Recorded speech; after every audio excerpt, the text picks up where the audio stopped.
Hey guys, tonight we're travelling back to an era when facial hair was bold and furniture limbs caused genuine scandal.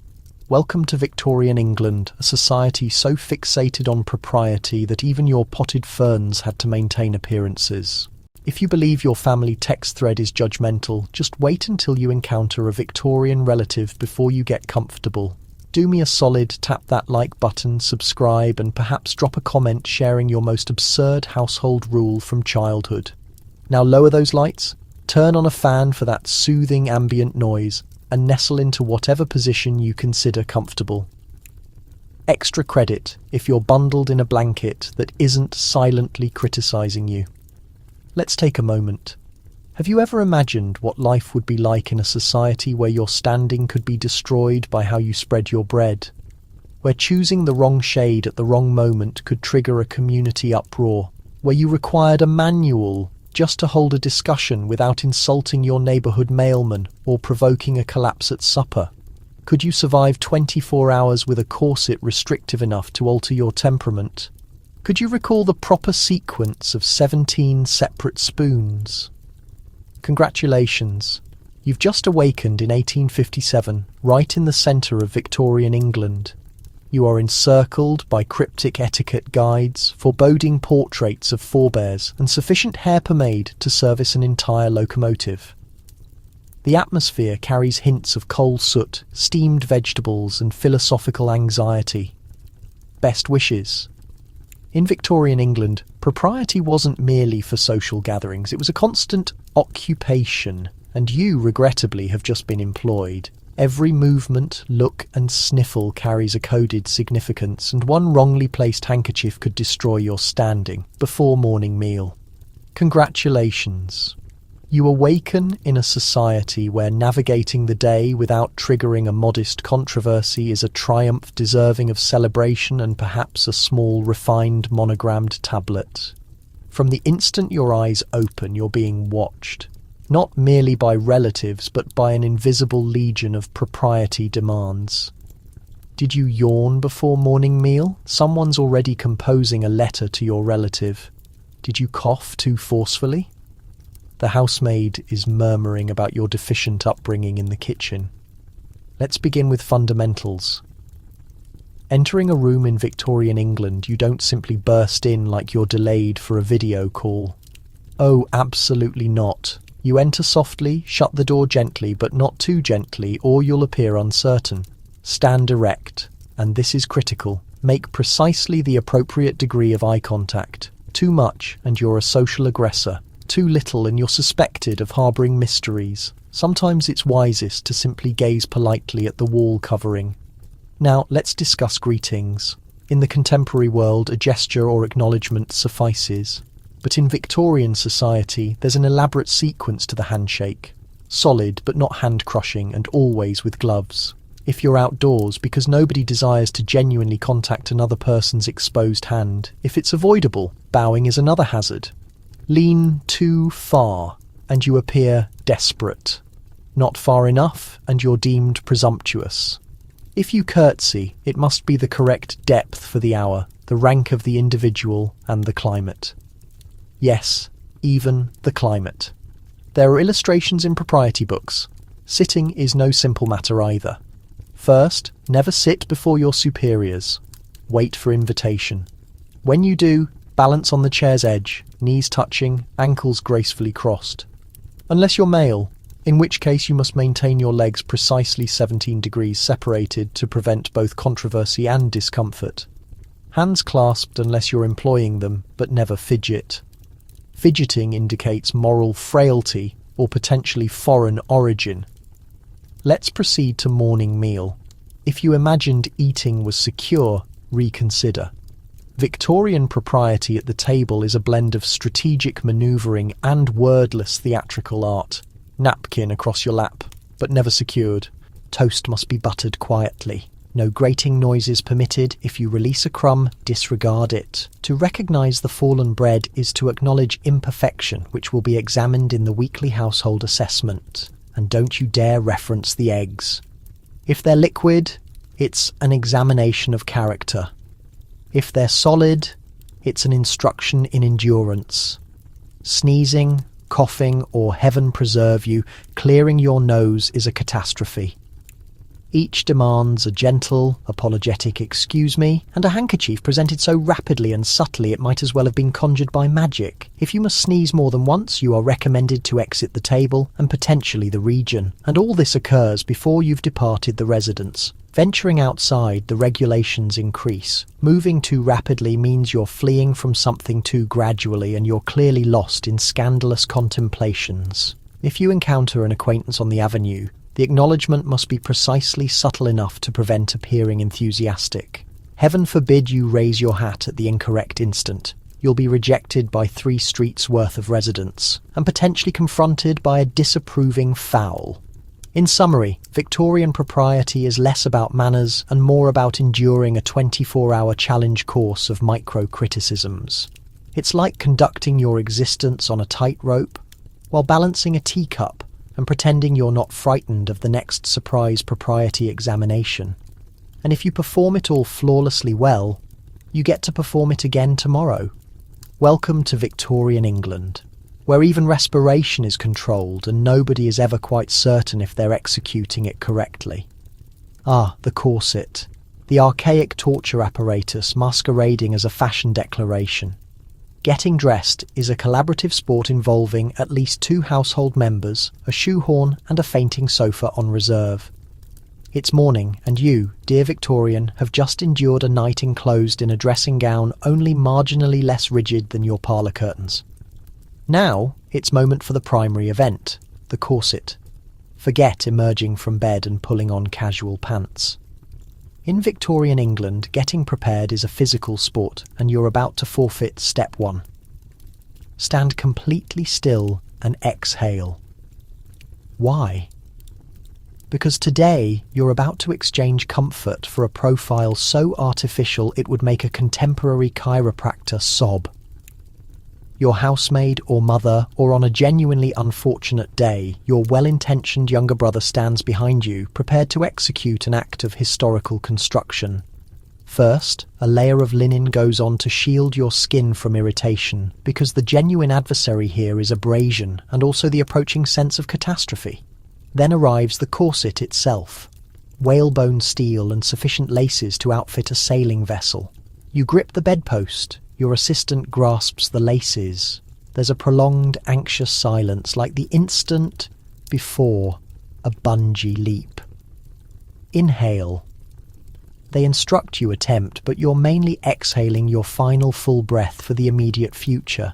The laces compress and compress. Someone pulls. You detect a sound that might be your backbone, or potentially the furnishings. By the moment the corset is completely secured, your waist has reduced by multiple inches, your lungs are positioned up by your collarbone, and your ribs are reconsidering their existence choices. Is it comfortable? Absolutely not. But you appear respectable, which in Victorian terminology means prepared to faint gracefully at a moment's warning. Speaking of fainting, the Victorian period didn't create the fainting sofa for nothing. The typical day involves sudden dizziness, restricted breathing, and the occasional restorative breath of smelling salts. Physicians of the period call it female hysteria. Contemporary science calls it oxygen shortage. Either way, nobody desires to confess the genuine reason you keep losing consciousness is because your organs are confined in a historical game of musical chairs. Now, what can you accomplish in a corset? Sit, provided you appreciate hovering 3 inches above your chair. Move, if you prefer tiny steps. Dance only with sufficient rigid posture to serve soup from your shoulder blades. Desire to eat? Select your food carefully. Victorian menus are constructed around the corset. Soups and small portions or in large midday meal is code for rearrange your organs and hope for the best dessert. Yes, but only if you appreciate the sensation of your ribs striking together like a wind chime. Wearing a corset isn't merely about suffering for beauty, it's about social endurance. The narrower your waist, the more self-discipline and moral virtue you supposedly demonstrate. There are complete propriety manuals devoted to the craft of lacing up too loose, people discuss. Too tight, people discuss even more, preferably after you've fainted into the aspic. And what about men? Oh, they're not excluded. Male corsets exist, though they're marketed under titles like waistcoat stiffener or gentleman's support. Of course, nobody admits to wearing one except for politicians, performers, and that one questionable uncle who claims he's just constructed that way. In the end, the corset is less a garment and more a lifestyle. It controls your respiration, your motion, your appetite, and sometimes even your feelings. Tempers are brief, patience is limited, and fainting spells are simply the body's method of submitting a formal objection. So next time you complain about a restrictive pair of jeans, remember at least your trousers have never demanded a personal assistant, a pulley system, and a set of smelling salts. And mercifully, you probably won't lose consciousness at brunch. That's the Victorian corset predicament, where fashion frustration and the occasional fractured rib all come standard. It's morning meal. But don't even consider slouching. Each bite is orchestrated. Napkin to lap, elbows off the table, and heaven assist you if your spoon contacts the tablecloth. You'd imagine morning meal in Victorian England would be the most relaxed meal of the day, but you'd be mistaken. This isn't your Saturday morning in sleepwear, browsing your phone over a bowl of cereal. No, this is the daily demonstration of status, discipline, and a subtle game of which relative will break first. Even before the first fragment of toast drops, you are being assessed by your parents, your siblings, the housekeeper, and potentially the family portrait staring down from the wall. You occupy your seat, but not just any seat. There's a procedure. Father sits at the head, mother at the foot, and you're positioned in the middle, strategically arranged to reduce the risk of insulting both. You withdraw your chair, silently spread your napkin elegantly and arrange it across your lap, not secured. Securing is for children and Americans. The food arrives in an organised succession. Eggs boiled to precisely the correct degree of firmness. Toast arranged with military accuracy. Kippers that smell like a challenge. Coffee, tea, and maybe, if you're particularly bold, a glass of diluted port. But beware. Each dish arrives with its own set of implicit rules. Toast, for instance, must never be buttered directly on your plate. No, you must first move it to the side plate, butter it with a smooth, silent motion, and never, ever permit a crumb escape. Crumb control is an Olympic sport in Victorian households. Eggs are another danger. Soft boiled. Use your egg spoon. Not to be mistaken with the dessert spoon or the soup spoon. Tap the shell delicately. No pounding, and never slurp. Slurping, like coughing or laughing, is regarded as a sign of moral deterioration. If you're served porridge, the stakes climb further. Stirring is permitted, but stirring with energy implies you are either starving or of questionable upbringing. Elbows off the table, hands visible, but not gesturing. The correct posture is somewhere between a swan preparing for flight and a soldier standing at ease. And don't you dare reach. Reaching is social destruction. Instead, you request the butter in your most tranquil, most dignified tone. Mother, might I trouble you for the butter? And wait patiently as it's transferred through an obstacle course of household members and severe glances. Conversation, if authorised at all, must be restrained. No politics before noon. Certainly no discussion of sickness, finances, or anything resembling human bodily function. Weather is secure. Comments on the garden are acceptable. If you exhaust safe topics, simply nod wisely and pretend to contemplate the marmalade. Silence is preferable than a misstep. And let's discuss utensils. Victorians have an entire arsenal at the ready. Butter knives, jam spoons, fish forks, toast racks, sugar tongs, each with a sacred function. Grab the incorrect one, and you might as well announce you're running away to join the circus. The worst violation? Using your fingers, even toast. Yes, toast must be managed delicately, ideally with silver tongs, or at least a handkerchief of adequate thickness should you accidentally spill tea, drop a knife, or, heaven forbid, sneeze. The procedure is swift and ruthless. Freeze, apologize quietly. Hope nobody noticed, but everyone did. It will be referenced again, probably during the next household argument or in your future memoirs. By the conclusion of morning meal, you'll have employed 7 separate implements, responded 3 veiled questions about your plans for the day, and sustained perfect posture for what seems like a minor eternity. You will have eaten, technically, but it won't feel satisfying. Instead, you'll depart the table with a rigid spine, a rigid upper lip, and a newfound appreciation for the simple magnificence of eating toast in bed. Elbows extended, crumbs everywhere, and not a judgmental eyebrow in sight. That's Victorian morning meal. More examination than meal, more ordeal than indulgence. And you survived, at least until tomorrow. You need a bath. Best wishes.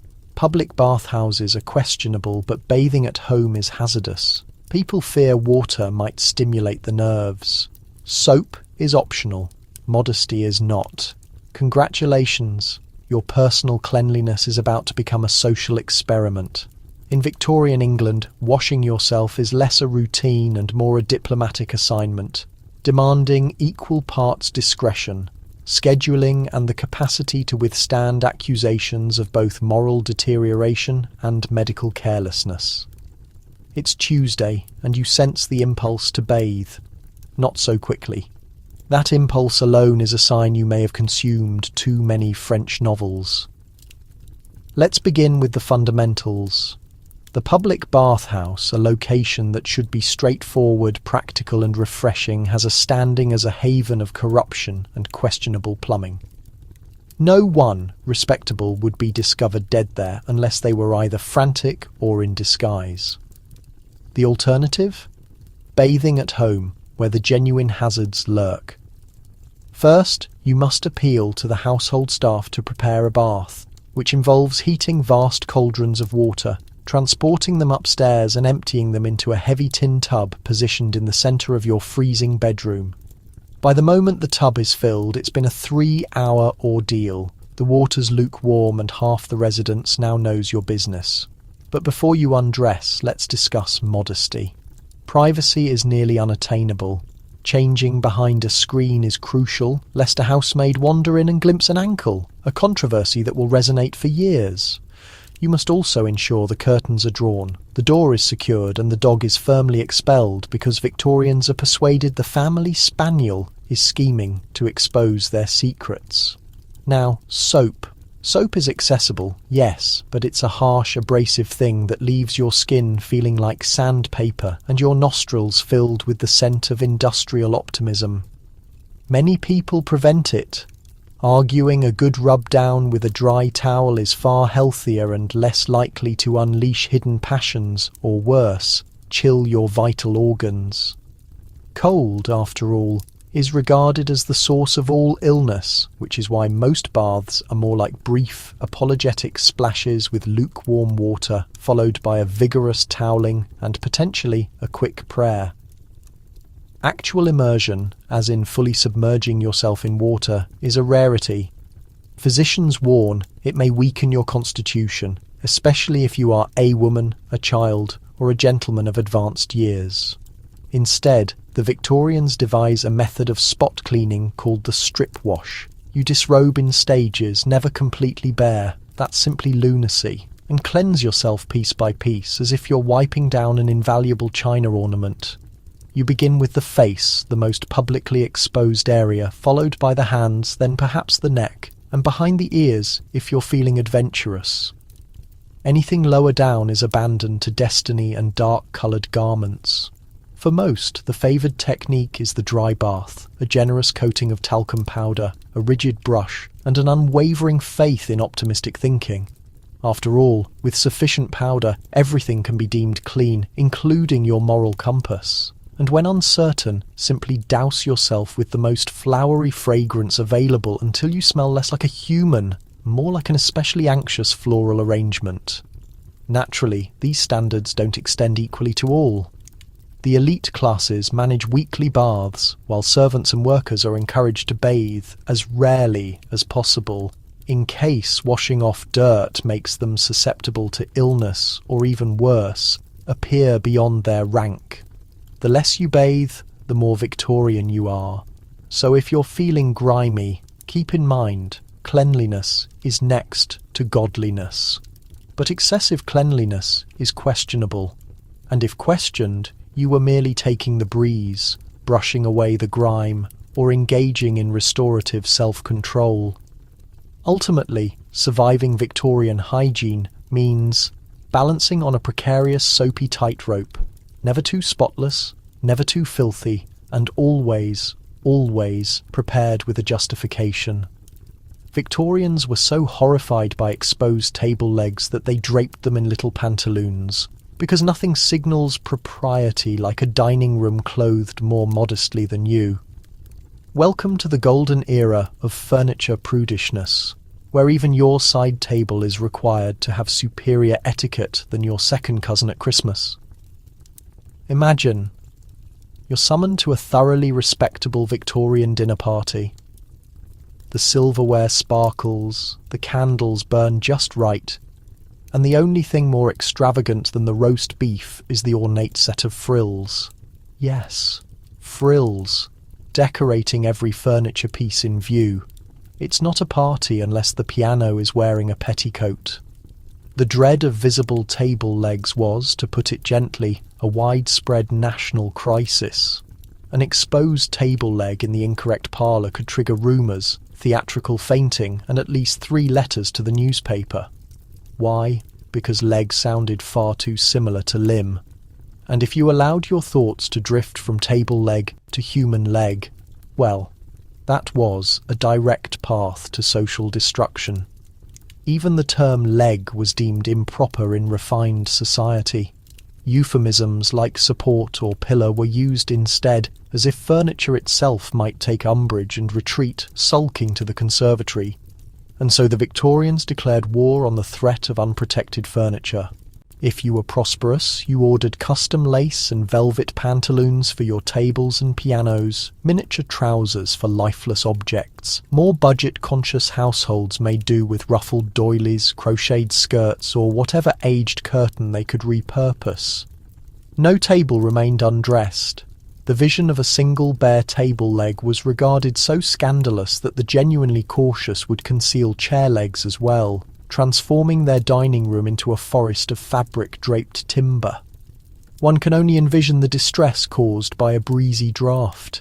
Naturally, this elaborate concealment created complications. Cleaning became a perpetual chore. Picture dusting and washing not only your garments, but also the entire inventory of your dining room. Miss a single ruffle and the household's standing was at risk. Children matured convinced that tables, like humans, had decency to preserve and humiliation to endure.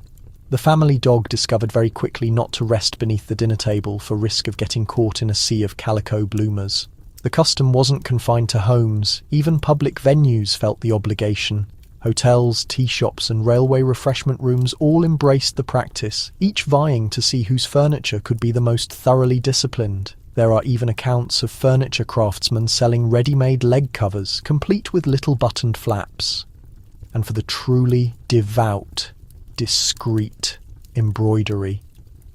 The table wasn't just concealed, it was embellished. Guests from overseas found this all both perplexing and amusing. French visitors wrote mocking letters home, detailing the English obsession for dressing their chairs.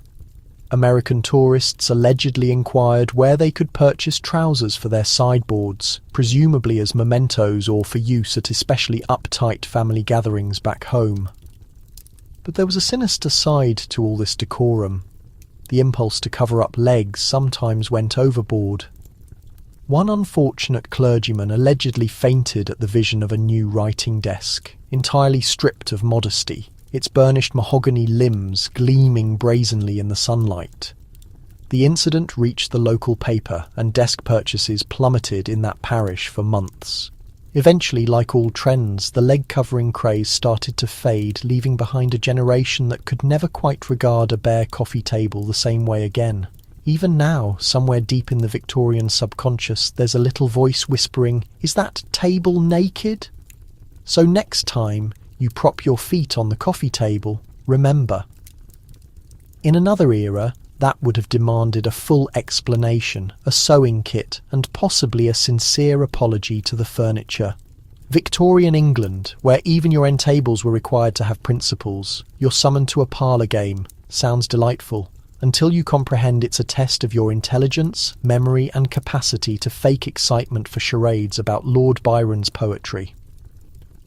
Welcome to the Victorian parlour, a lavishly upholstered battlefield where the only thing deadlier than the upholstery is the danger of public embarrassment. The fire is burning, the tea is lukewarm, and the furniture is securely covered in its modesty petticoats. You're barely through your second courteous biscuit before someone, typically an aunt with suspiciously keen eyes, proposes a game. There's no way out. You are about to be thrust headlong into the single most exhausting social duty of the era, mandatory fun. Parlour games in Victorian England are not about leisure. They're a meticulously orchestrated exhibition of manners, intelligence, and the capacity to pretend you care who prevails. Every game arrives with more regulations than an international peace accord. The evening commences with the Minister's Cat, a game so elementary in concept and so nerve-wracking in execution that you'll be hunting for the nearest fainting couch within minutes. One by one, you must characterise the cat with an adjective in alphabetical sequence. The Minister's Cat is affable. The Minister's Cat is boisterous. By the time the Minister's Cat is quixotic, you're hoping nobody asks you to spell it. If you're fortunate, the group may choose to play charades. But don't get thrilled. This isn't contemporary charades. Victorian charades is less mime out a movie and more perform a cryptic 5-syllable word.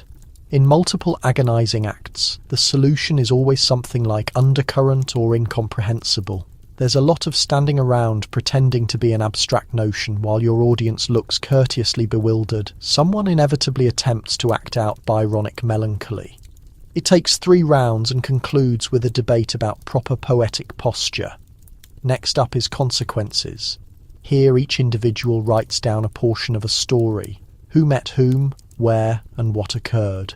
Then folds the paper and passes it along. The outcome is a narrative disaster involving Queen Victoria, a butcher, the Crystal Palace, and a regrettable incident with a haddock. Everyone must recite their sentence with the utmost gravity, which only makes it harder not to snort tea through your nose. There's also Forfeits, a game where the loser must execute a humiliating task dictated by the group.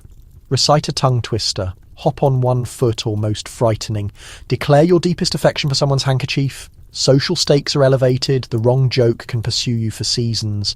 If you lose repeatedly, expect your standing to sink faster than an unbuttoned table leg at Sunday supper. And let's not overlook Blindman's Bluff, a game where the room is rearranged into a Victorian obstacle course.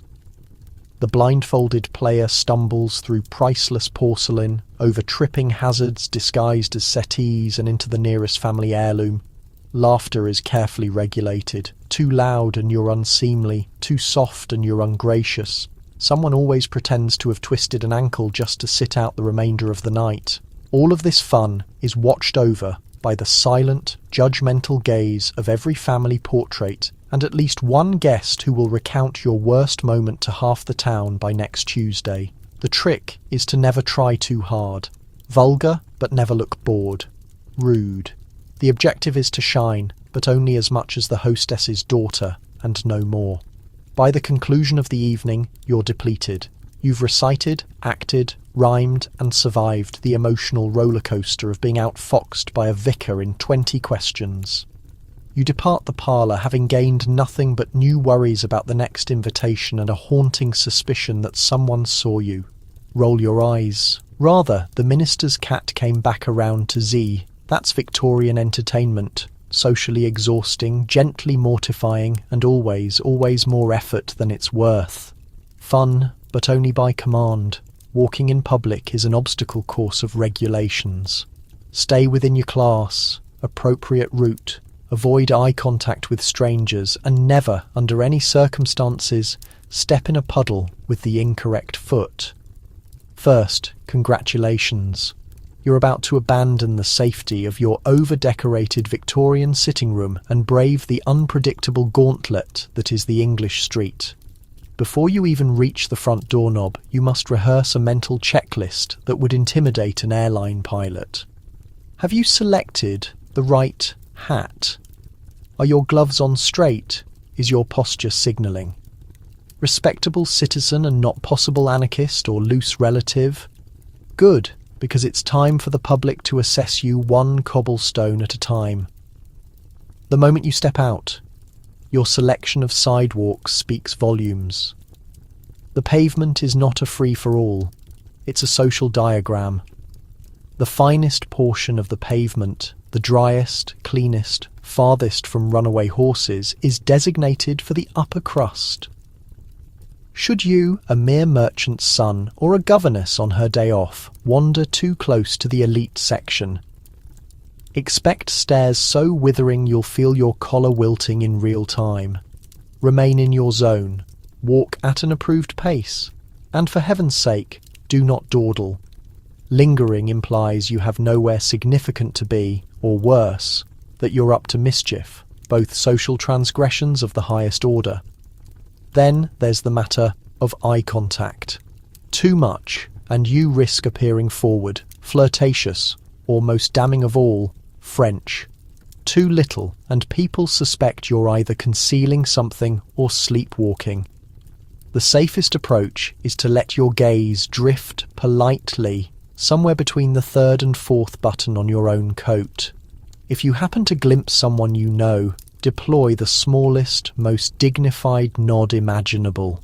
Smile only if you've been formally introduced, and even then only with your mouth, never with your teeth. Unleashing a full set of molars in public is practically a proposal of marriage. Street greetings are a science unto themselves. If you spot someone of higher social standing, you must tip your hat or perform a micro-curtsy depending on your personal plumbing and wardrobe. However, tipping your hat to the incorrect person, a butcher, a chimney sweep, or your neighbour's cousin who is merely passing through, could spark a 3-week rumour about your mysterious motives. Best to err on the side of stony silence. Now the puddles. London is famous for many things: fog, scandals and puddles that range in size from inconvenient to biblical flood. Navigating these is an art. Never step in a puddle with your left foot first unless you wish to be regarded reckless. Splattering your hem is a sign of poor upbringing, and should you splash someone else, especially a lady in white muslin, prepare to be excluded from tea invitations for the rest of the year. If you see someone about to step in a puddle, offer a hand only if you are certain of their social standing. Accidentally rescuing a social inferior is the stuff of serialised Victorian tragedy. Let's not forget the traffic. Carriages clatter past, street vendors bellow, and there is always at least one dog who seems to belong to everyone and no one. Crossing the street is a test of nerves, timing and etiquette. Do not run vulgar, do not scuttle unladylike, and under no circumstances call out to someone across the road unless you want to be mistaken for an opera singer, or worse, an American. Finally, should you encounter a parade, a funeral, or the Queen's carriage, the rules triple stand respectfully. Doff your hat and do not try to peer over taller heads. It's undignified, and besides, someone will likely report your elbows to the authorities. Surviving a single stroll in Victorian England is less about getting from point A to B and more about maintaining dignity, decoding invisible social signals, and avoiding public embarrassment. If you make it home with clean boots, an untarnished reputation and only minor existential dread, you've done well. For in this era, even walking is a masterclass in keeping up appearances. Afternoon tea is not about hydration, it's a ritual with more unspoken regulations than a royal wedding. Pour the milk at the incorrect time and you'll be discussed in hushed tones for weeks. Congratulations! You've been invited to afternoon tea in Victorian England, which means you now have the opportunity to destroy your social standing with one poorly timed scone. This is not a casual mug of something with a biscuit. This is a delicate performance of grace, timing and tableware, a ceremony designed to separate the wheat from the socially awkward chaff. First, let's talk about the setting. The drawing room is spotless, heavy with the scent of over-perfumed roses and nervous anticipation. Cushions are arranged like tiny fortresses. The silver is polished to the point where you can see your own panicked reflection. Tea is served between 4 and 6, the most dangerous hours of the day because everyone is hungry but no one is permitted to admit it. The ceremony commences with the arrival of the tea tray, accompanied by enough porcelain to launch a small war. Every piece has its own function: the teapot, the hot water jug, the milk jug, never called a pitcher, the sugar bowl, the lemon dish, and a fleet of mismatched but socially approved cups and saucers. The teaspoons glint like the instruments of judgment that they are. You sit up straight, hands folded neatly in your lap, legs at precisely the right angle to avoid indecency or, heaven forbid, comfort. The hostess offers tea. Your reply must be gracious but not over-eager. Accept too quickly and you seem greedy. Too slowly and you appear ungrateful. Once served, the real anxiety begins. What do you add first? The endless debate between milk first and tea first is enough to fracture families. Tradition says the milk goes in after the tea, but some rebels and the French do otherwise. Pour milk first and the room will go quiet, as if someone's just confessed to larceny. Next, sugar. Victorian sugar cubes are not just for sweetness. They're for demonstrating manual dexterity and moral fortitude. Drop the cube in without splashing. Stir with small, silent circles. Do not clink the spoon against the cup unless you want a stern lecture from your aunt. Lemon is acceptable, but never with milk. Mixing both is said to cause storms, plagues, and possibly hauntings. Now the food. The three-tiered stand arrives piled high with miniature sandwiches, scones, and petit fours, each one demanding its own special protocol. Begin with sandwiches, always crustless, stuffed with ingredients that barely qualify as sustenance, like cucumber paired with the merest hint of butter. Scones come next, and here we encounter another battlefield. Should you spread the jam or the cream first? Decide carefully, as entire regions will condemn you for making the wrong call. Some insist jam first, the Cornish method. Others pledge allegiance to cream first, the Devon approach. Whichever you pick will earn you lifelong enemies. Consuming your food becomes an act of intense self-control. Take delicate bites. Never devour a scone in a single gulp. Never lick your digits, or heaven forbid, wipe them on your sleeve. If a morsel falls, pretend not to notice with dignity. Napkin patting is permitted, but strictly at the mouth's edges. Audible chewing is essentially a declaration of hostilities. Dialogue during tea presents another maze. Appropriate subjects include weather conditions, the newest best-selling novel, or if you're feeling particularly daring, the quirks of your host's feline. Under absolutely no circumstances should you bring up politics, physical complaints, or most dangerous of all, the gossip from previous tea gatherings. And keep in mind, under no circumstances should you ever make slurping sounds.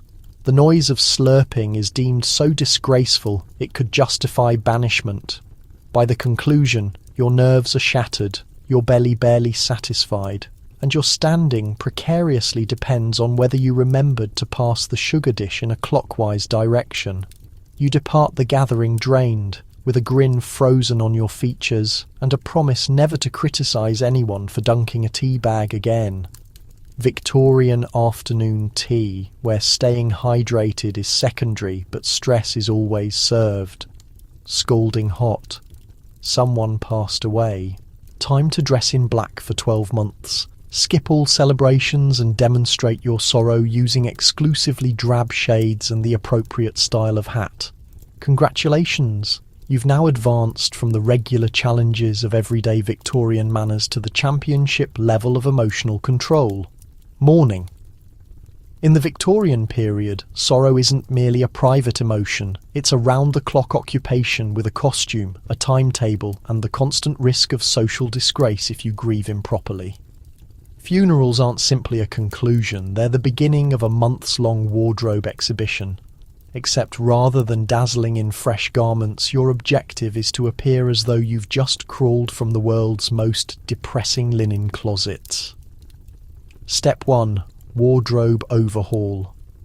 Upon learning of a relative's death, your closet is instantly stripped of brightness and joy. Out emerge the layers of black crepe, jet ornaments and gowns so weighty you could deploy them to halt a speeding coach. Everything must be black, glossy black, flat black, black so profound it swallows daylight and cheerfulness.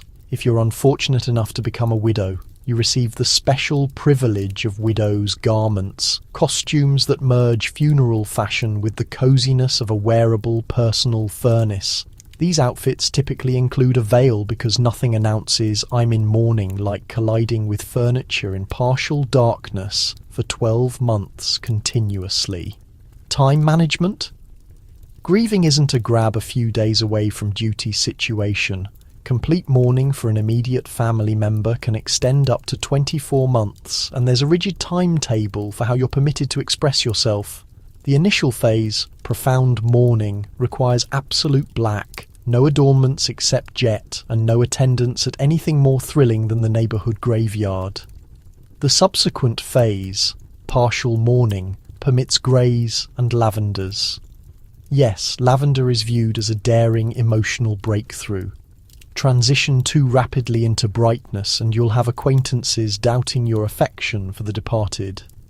Transition too sluggishly and people question if you're being theatrical. There's an ideal balance, but nobody understands precisely where it lies. Social isolation celebrations, dances, and even modest get-togethers are absolutely prohibited. Laughing is dangerous. Grinning is questionable. If you're discovered savouring a single morsel of vanilla cake, at the inappropriate moment, anticipate at least 3 harshly worded correspondences and a week of frigid glances. If you need to venture outdoors, brace yourself for a gauntlet of sorrowful acknowledgements and the occasional family member delivering verses about grief in the grocery section. Mourning is theatrical exhibition, and the spectators are ubiquitous. Even your dwelling participates in the charade. Mirrors are concealed, so you don't accidentally catch your own reflection and risk a grin. Timepieces might be halted, drapes pulled, and the pianoforte shut down indefinitely. If someone arrives unexpectedly, you must receive them in your most sombre, vaguely spectral tone, as if you just emerged from a horror story. Bloom's Only Lilies and other single-hued selections. Even the household hound appears to exhale with additional melancholy. Naturally, no stretch of mourning would be finished without mourning trinkets. Victorians made fashionable everything from mourning pins, miniature images of the recently deceased set in jet and frequently accompanied by a strand of hair, to black-trimmed writing paper. Picture composing gratitude notes for a delivered meal while reminding everyone through envelope styling that you are definitely still heartbroken. All of this, obviously, is supervised by the community's designated mourning authority, that particular elderly aunt who hasn't donned colour since the Crimean conflict and can detect a shiny clasp at 50 yards. She will inform you of every regulation, adjust your stance at the burial site, and lift an eyebrow at your veil's construction. She is simultaneously the arbiter and the panel in the emotional acrobatics of Victorian sorrow. By the finish, you'll have perfected the craft of anguish with elegance, surviving countless months of clothing monotony and courteous, unrelenting scrutiny. Victorian mourning. It's less concerned with bereavement and more focused on demonstrating you can adhere to the most stringent social choreography in recorded time while barely daring to break a smile.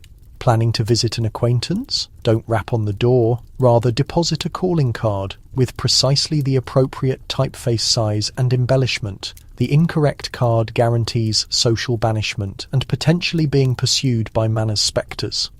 Welcome to the Byzantine realm of Victorian social networking, where even the simple act of stopping by someone's residence is a tactical mission demanding nerves of iron, a stable hand, and a miniature paper collection that could destabilise a minor administration.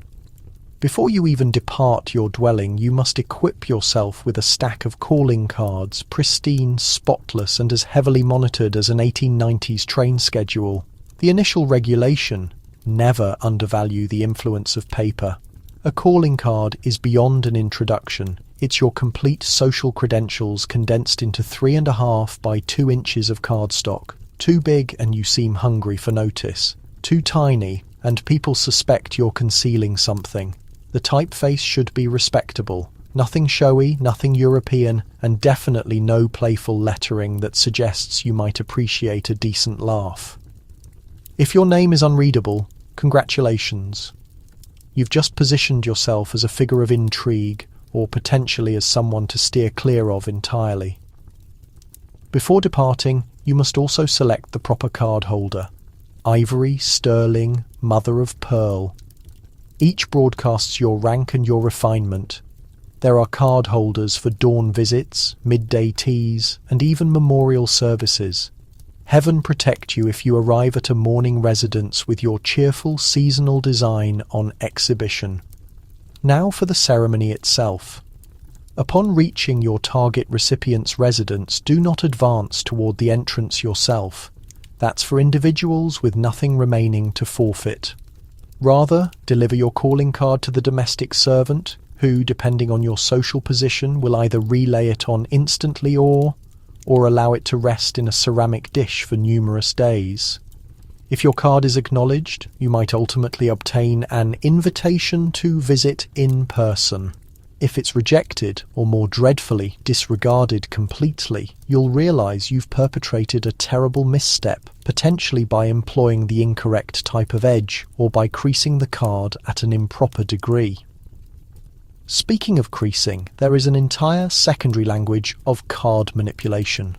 A bent edge signifies you presented it personally, creased horizontally, and it's a sympathy visit.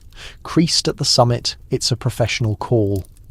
If you neglect to crease or crease in the incorrect orientation, you might as well gather your belongings and establish residence in the wilderness. And beware the fatal mistake of excessive decoration. Perfumed cards, inexcusably presumptuous. Vivid ink, scandalous, initialed in gilt. You're either nobility or about to be examined for deception. The most secure card is as plain as stale bread, its sole adornment, a faintly optimistic watermark. Now let's discuss the politics of exchange. If you obtain a calling card, you must reply in matching fashion.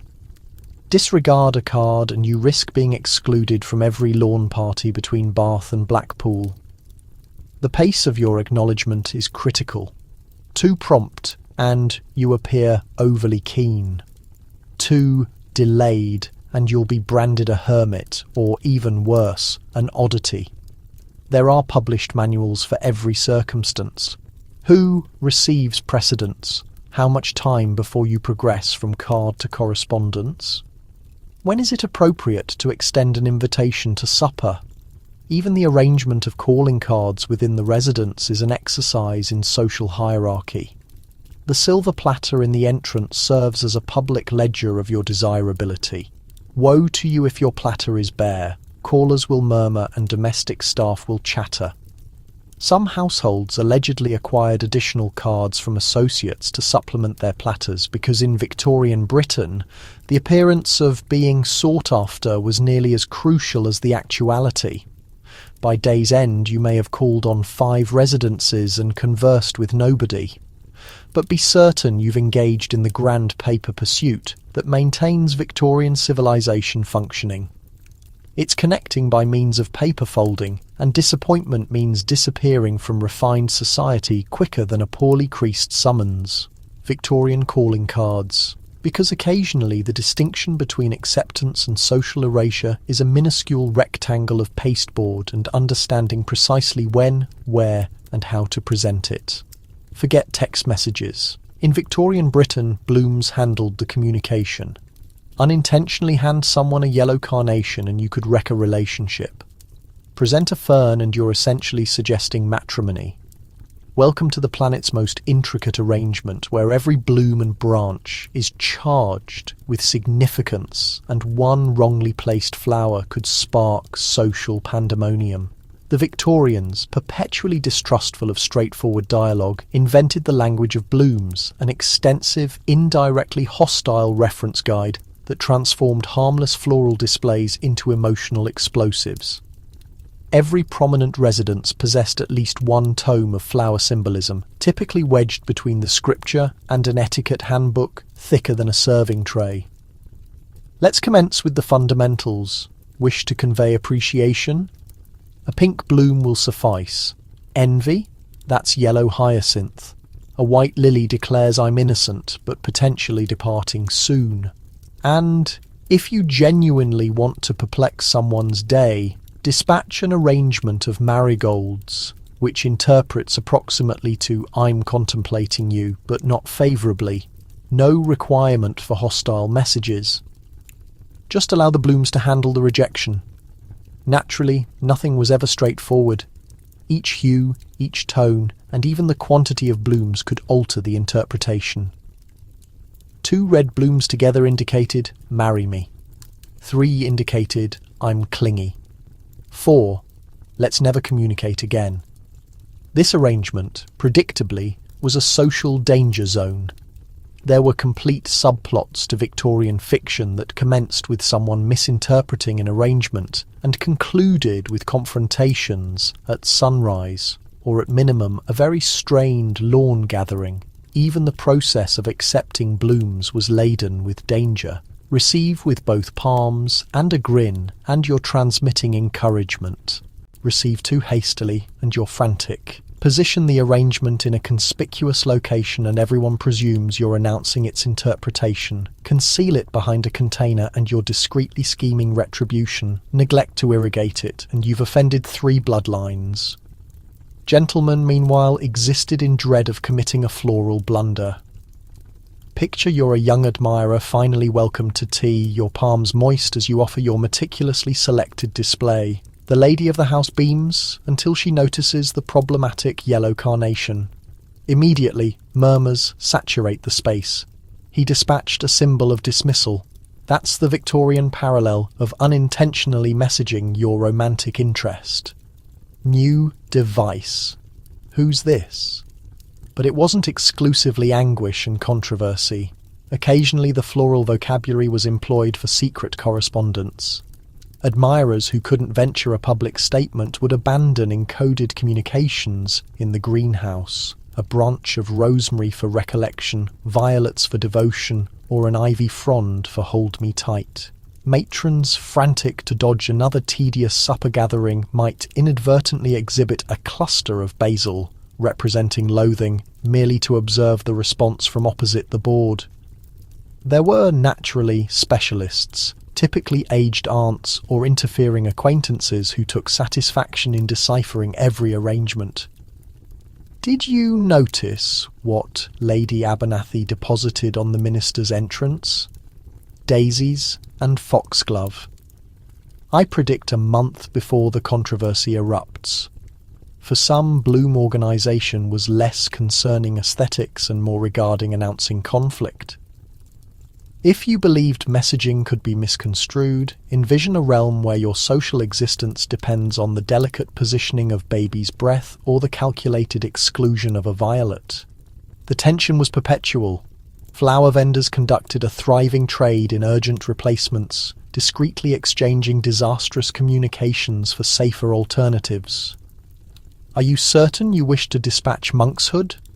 Madam, that's a murder threat. Ultimately, the language of blooms was the ideal Victorian pastime. Intricate, encrypted, and perpetually one move from complete emotional catastrophe. If you executed it correctly, you could charm, suggest matrimony, or tactfully evade a family supper. Execute it incorrectly and you'd invest weeks mending relationships, or more dreadfully, justifying yourself to a panel of bloom-fixated relatives. So next occasion you acquire an arrangement, recall in Victorian Britain, a bunch of daisies could initiate a courtship, terminate a relationship, or trigger a minor quarrel, all before the tea cooled down. The contemporary read notification has nothing on a strategically timed bouquet. Well, welcome to the Victorian workspace, where the greatest danger isn't junk mail, It's a manager who evaluates your handwriting and the precise position of your ink container. You stroll into the establishment. Actually, you trudge in because you're still uncertain if the footwear or your foundation are more deteriorated. The atmosphere is dense with the aroma of ink, coal residue, and stifled aspiration. There's no cheerful notification of incoming communications, no alerts, and no prospect of a mark. All as crimson switch. The Victorian establishment operates on documents, perspiration, and the perpetual unsettling awareness that Mr. Humphreys from accounting is observing you like a disappointed barn owl. Your workspace, if you're fortunate enough to possess one, is a monument of arrangement. Not your arrangement, mind you, but the exact soul-crushing configuration mandated by centuries of convention. The ink container must rest at a 45-degree position from your dominant appendage. Too proximate and you're overconfident. Too distant and you're obviously a fantasist with inadequate limits. Your absorbent pad is initialed, but not ostentatiously so. God forbid you introduce a writing instrument with a foreign designation. Individuals might suspect you're conspiring industrial theft. Or, more dreadfully, French orthography. Before you even inscribe a word, you're anticipated to execute an elaborate dance of bows, acknowledgements, and muttered salutations. The ranking system is as inflexible as a stiffened neckpiece. You must acknowledge the manager initially, but not too enthusiastically. Acknowledge your associates, but never imply camaraderie. Unless you desire to become the subject of workplace chatter and potentially a warning ballad. Anyone discovered conversing before midday will be regarded either a radical or a prospective poet, equally hazardous in this setting. The day's principal undertaking is written communication, and by written communication I mean the craft of duplicating correspondence manually in a script so flawless that a solitary smudge might initiate a formal inquiry. Typing hasn't yet penetrated most establishments. So, your capacity to flourish, a capital G, is your sole opportunity at progression. If you're a transcriber, you might be fortunate enough to manipulate a mechanical correspondence duplicating apparatus, which requires pressing moistened tissue material to inked originals until you've obtained a faint but decipherable phantom of the record. Execute it incorrectly, and your complete week is invested recopying the yearly turnip register. Gatherings are heralded by the chiming of a bell, followed by everyone shuffling to a meeting surface so slender it resembles a Victorian discipline apparatus. There, the administrator recites memoranda in a monotone, engineered to drain the desire to exist. The subjects: ink, financial allocations, the fresh ledger regulations, and if circumstances genuinely get unrestrained, where the coffee is rendering the junior personnel too energetic. Midday break is a danger zone. There's no refrigerator for remnants, just a tepid pork pie enclosed in a handkerchief. You must consume in quietness with minimal mastication and absolutely no amusement. Consuming an orange at your workspace is regarded an act of rebellion. Someone perpetually introduces a boiled egg, which, when peeled, will become the focus of establishment debate for no less than 3 weeks. Establishment apparatus is simultaneously a blessing and a malediction. The document cabinet is secured, and exclusively Mr. Humphreys possesses the access, which he protects with the alertness of a medieval dragon. The ledger is hallowed, and any error must be abraded with an eraser so costly you sign it out like monarchical jewellery. If you spill ink, you must submit a formal regret, potentially in triplicate. And naturally, the greatest danger is the recommendation receptacle, an ominous timber chest lurking by the entrance. Nobody ever confesses to utilising it, but occasionally a rumour emerges that someone recommended an additional 15 minutes for midday meal. That individual is never observed again. By the time the gas lanterns flicker to existence, you've inscribed, duplicated, erased, and apologised more occasions than you've blinked. You depart the establishment with contracted fingers, a haunted gaze, and a profound, enduring appreciation that nobody has ever requested you to respond. All Victorian establishment existence, limitless documents, unrelenting evaluation, and no escape from Mr. Humphreys' beady, vigilant gaze. Selecting garments consumes hours, and not merely because of the layers. There are rigid regulations for materials, hues, and when you're permitted to wear stripes without being charged with moral looseness. In Victorian Britain, dressing isn't a personal selection. It's a collective undertaking, a reasoning challenge, and occasionally an act of spiritual perseverance. You don't merely open your wardrobe and seize whatever's laundered. Your collection is an intricate catalogue of alternatives, each with its own regulation, schedule, and invisible hazards. To begin, there's the inquiry of climate. Not is it warm or frigid, but what does civilization anticipate my knees to experience? Today, summertime signifies 3 strata, winter 5 strata, 2 underskirts, and a wrap substantial enough to halt a speeding carriage. The material is your initial obstacle. Linen is for summertime, but exclusively before midday. Velvet is for nighttime, unless you're beneath 30, in which circumstance velvet is excessively presumptuous. Wool is perpetually appropriate except when it's not, and cotton is deemed mildly rebellious if you're a gentleman. Broadcloth and tweed are secure wagers, but beware the controversy of excessively vibrant waistcoats. Yellow, for instance, can exclusively be worn by youngsters and the chronically cheerful. Excessive silk, and you're either a libertine or a diplomat, potentially simultaneously. Then the pigment spectrum. Black is designated for grieving or for servants who desire to appear invisible. White is for the virtuous, the unwed, or those aspiring to startle their acquaintances. Blue, fortunately, is permitted, but exclusively in the appropriate shade and exclusively after Whitsuntide. And green proceed with wariness, as it may imply Irish allegiances, forest mischief, or merely that you've surrendered your sanity. There are complete volumes dedicated to the hazards of purple, monarchical if you're a duchess, pretentious if you're a dentist. Subsequently, the design trap. Stripes are particularly fraught. Vertical stripes can render you appear elevated and austere, which is beneficial for memorial services and detrimental for outdoor gatherings. Horizontal stripes, conversely, are exclusively for the maritime and the reckless. Plaids are Scottish unless worn in London, where they are dubiously rural. Polka dots are for the exceptionally youthful or the exceptionally French, and florals must never be larger than a modest fingernail, unless you're attending a lawn party, in which circumstance the more abundant the better, but exclusively on Thursdays. Accessories are a chapter by themselves. Gloves are mandatory, but not merely any gloves. They must be the appropriate material for the occasion and the appropriate length for the time. Wear gloves inside and individuals suspect you're cold-blooded outdoors without them, and you're one stride from chaos. Hats are a danger zone. Bonnets, bowlers, cylinder hats, boaters, decorative pieces. Each broadcast your disposition, your prosperity, and your readiness to risk mockery. The incorrect hat at the incorrect occasion can obliterate a standing before the tea has even been distributed. And adornments. Adornments. Pearls are refined. Diamonds are for the wed and prosperous, and anything with excessive brilliance after 4 in the afternoon implies you're either in grieving or in rejection. Cameos, lockets, and grieving pins are perpetually secure, provided you aren't unintentionally wearing the incorrect relative's hair. The most dreadful aspect? None of this is documented anywhere accessible.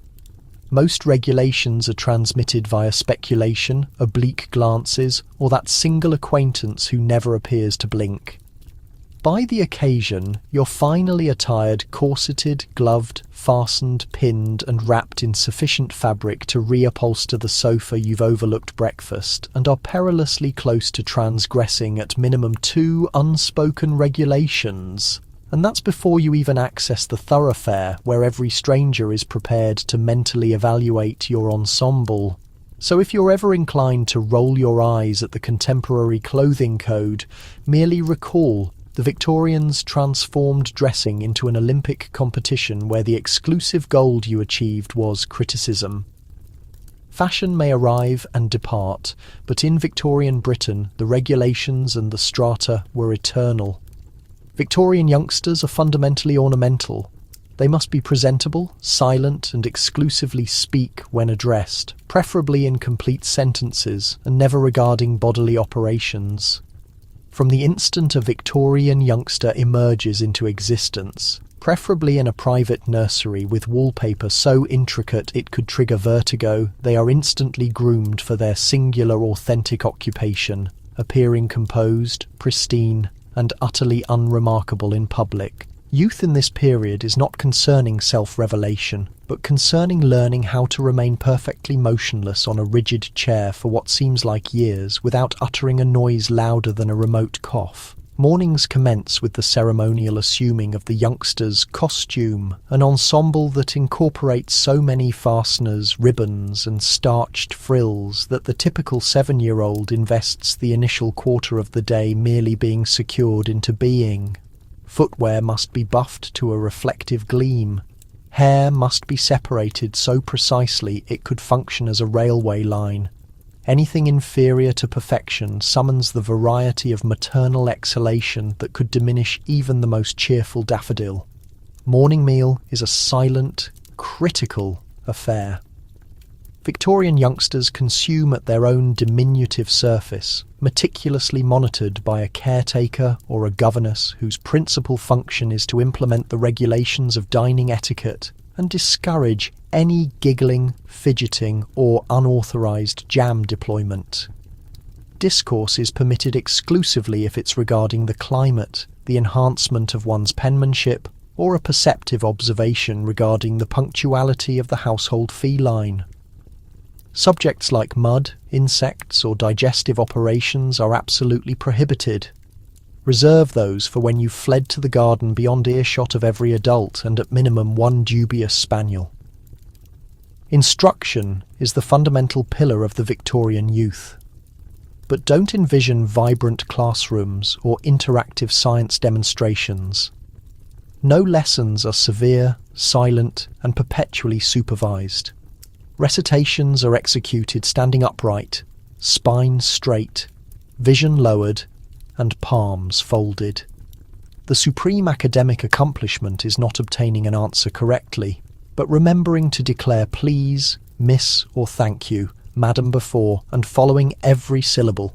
If you exhibit excessive enthusiasm for mathematics or Latin conjugations, you risk being designated as precocious, which is exclusively marginally superior to being regarded troublesome. When visitors arrive to call, youngsters are retrieved like uncommon, delicate curiosities. You stand adjacent to your mother in the reception room, introduced in a tone reserved for costly porcelain, and are anticipated to recite your designation, your age, and potentially a phrase or two from Wordsworth. Under no circumstances should you mention your pet amphibian, the occasion you tumbled in the duck pond, or the elaborate arrangement of passages you've been excavating beneath the rose bushes. Recreation, such as it exists, transpires under vigilant supervision. Exterior games are permitted, but exclusively if they won't scuff footwear or elevate voices above an refined whisper. Inside, you may quietly construct wooden blocks, solve complex puzzles, or learn needlework. If you must play tag, it should be at a dignified, stately tempo, and nobody should ever acquire grass stains. Victorian discipline is a craft, more murmured cautions and arched eyebrows than actual consequences. Being dispatched to the naughty seat is a destiny more dreadful than bread pudding for supper. Public outbursts are vanishingly uncommon. Youngsters learn promptly that one elevated voice can result in days of being disregarded, disapproved at, or, most dreadfully of all, having your storybook privileges withdrawn. And so the Victorian youngster perfects the craft of quietness, composure, and strategic invisibility behind sealed doors. Naturally, they are as untamed and boisterous as any other generation, fantasizing of mud pies, shrieking with prohibited laughter, and challenging each other to declare bottom at the supper table. But in public, they are exemplary citizens, immaculate, courteous, and almost completely silent. If your own youngsters ever neglect their indoor voices, merely recall, At minimum, you don't have to secure them into 47 fasteners before morning meal. Victorian parenting, where youngsters are observed, not audible, and never ever adhesive. You desire a courtship? Hope you appreciate supervised strolls, mysterious glances, and dialogues regarding the climate. Kissing before betrothal?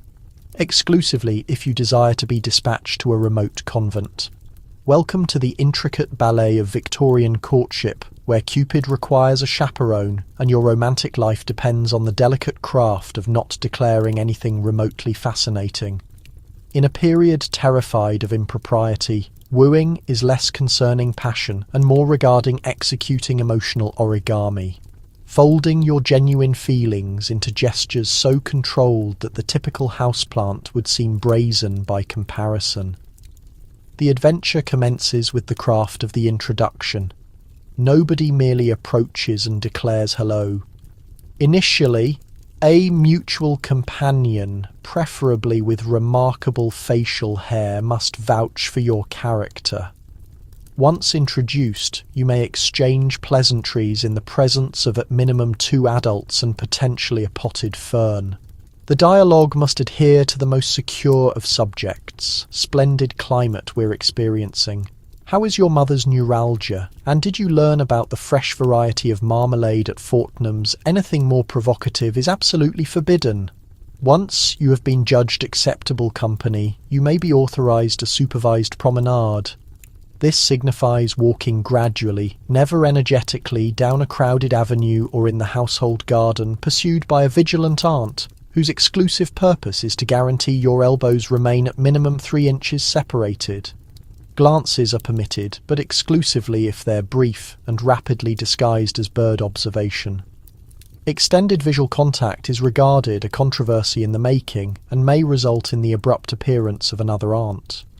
Physical contact is naturally beyond consideration. Even brushing palms by mishap can set the neighbourhood rumour apparatus whirring into overdrive. Should your digits actually make contact, the exclusive recourse is to apologise profusely, alter the subject, and potentially contemplate departing the nation for a duration. If you absolutely must transfer something, a correspondence, a parasol, a biscuit, execute so with as much separation and solemnity as feasible. The transferring of a handkerchief can bear the emotional weight of a contemporary proposal. Correspondence writing is where Victorian courtship genuinely flourishes. Forget messages and emojis. Affection is declared in 10-page epistles composed by candlelight with as many scholarly references as feasible. Each correspondence is examined by an elder relative, or absent, that by an acquaintance with vigorous opinions regarding punctuation. Any suggestion of passion must be concealed beneath strata of metaphor. I adore you transforms into. I discover our mutual appreciation of cloud formations profoundly gratifying. If your penmanship is excessively ornate, it's regarded flamboyant. Excessively plain and you lack profundity, it's a miracle anyone ever achieved matrimony at all. Once an understanding is established, typically after months of ambiguous compliments and several near syncopes, circumstances accelerate dramatically. Parents are retrieved, contracts are deliberated, the chaperone is upgraded to constant surveillance, and, ultimately, the betrothal. A flurry of formal calls, handshakes, and the uncommon but powerful public grin. But beware. Violate any regulation and the consequences are severe. A stolen kiss before betrothal is a catastrophe. You'll be transported to the countryside, where you'll invest your days embroidering moral lessons onto handkerchiefs and repenting with exclusively the household goat for company. Gentlemen risk being challenged to a confrontation or, more dreadfully, being eliminated from the social calendar altogether. Once betrothed, circumstances relax marginally. You may now sit together in a chamber with the entrance partially ajar, provided everyone else is conscious and within shouting proximity.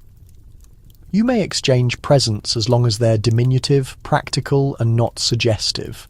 No fiction or poetry, merely to be secure. And so, if you're fantasizing of candlelit suppers and midnight rendezvous, moderate your expectations. Victorian courtship is less whirlwind romance and more synchronized aquatics. Above the surface, all composure and dignity.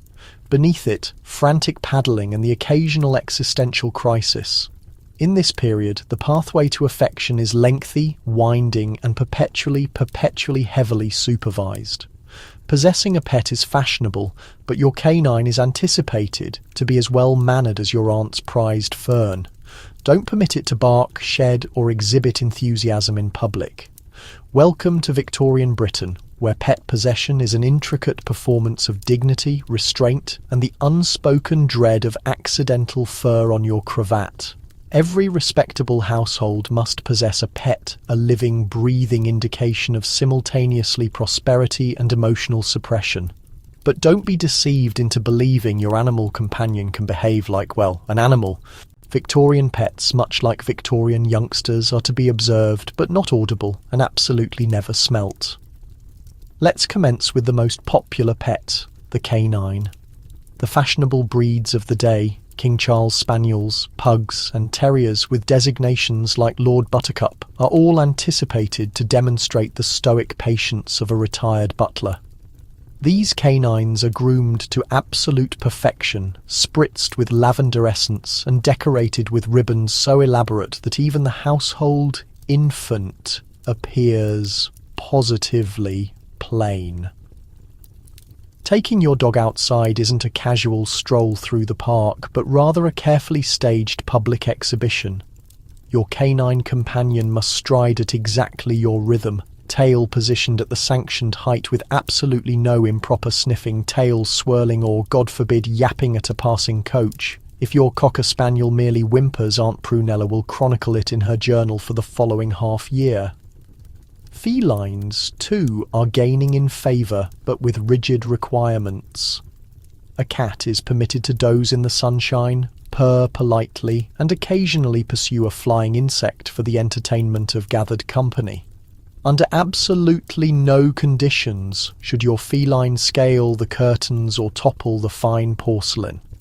Litter containers are a closely protected mystery, typically camouflaged as a refined furniture piece because nothing ruins afternoon tea, quite like the subtle hint of kitty misconduct. But canines and felines are merely the start. The genuinely unusual Victorian might maintain a parrot, a songbird, or perhaps a hedgehog. Birds are expected to sing gently, harmoniously, and during suitable times. Only a parrot's lexicon is carefully monitored to eliminate anything resembling political commentary or household rumours. A hedgehog, conversely, is treasured for its silent nighttime composure. No abrupt gestures, no awkward smells. If your hedgehog happens to curl into a sphere at an inopportune moment, be ready to deliver an extended explanation and potentially a serving of fortified wine. Pet supplies constitute an entire commercial sector. There are custom feeding dishes, hand-sewn garments, and initialed cushions that compete with those of the human occupants. But don't go overboard. A canine wearing a jewelled necklace becomes a mark for both criminals and cultural commentators who will vocally wonder whether you prioritise your pet's well-being over your own dignity. Pet behaviour guides are everywhere. You are instructed to introduce your creature through a sequence of deliberately planned meetings. No lunging forward, no licking faces, and absolutely no leaping onto a visitor unless you desire to become the subject of next Sunday's religious lecture. Should your pet embarrass itself in any manner, the procedure is immediate. Grab the creature, express remorse to everyone present, and exile both it and yourself to contemplate your shortcomings. There are whispers of a London society exclusively for proprietors whose pets have triggered public controversies. Gatherings are conducted privately, and identities are never revealed beyond the membership. Naturally, the biggest obstacle is controlling your animal's exuberance. Victorian pets must never seem too delighted. Swishing tails, rapturous purring, and spirited behaviour are to be restricted to private occasions, preferably after nightfall with the drapes pulled. In public, your pet should exhibit the gravitas of a family painting and at minimum be equally dust-free.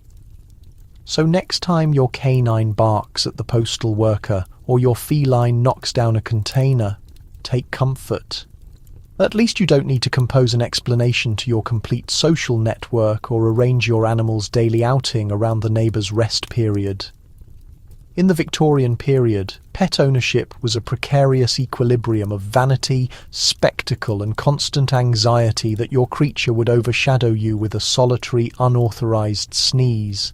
Christmas is theoretically permitted, but only if your evergreen is appropriately arranged and nobody chuckles too boisterously. Remember, happiness is undignified unless it's hushed. The Victorian festive season is a demonstration in regulated celebration, a period when happiness is tolerated, but only if completely sanitised, ironed and bundled in a scarf. Vanished are the raucous medieval banquets and boisterous gatherings. Instead, you discover yourself summoned to a refined celebration where every morsel of excitement must filter through layers of propriety and gentle, respectable disappointment. It all begins with ornaments. Indeed, the Victorians made the Christmas evergreen popular, but before you picture twinkling illuminations and shimmering decorations, modify your assumptions.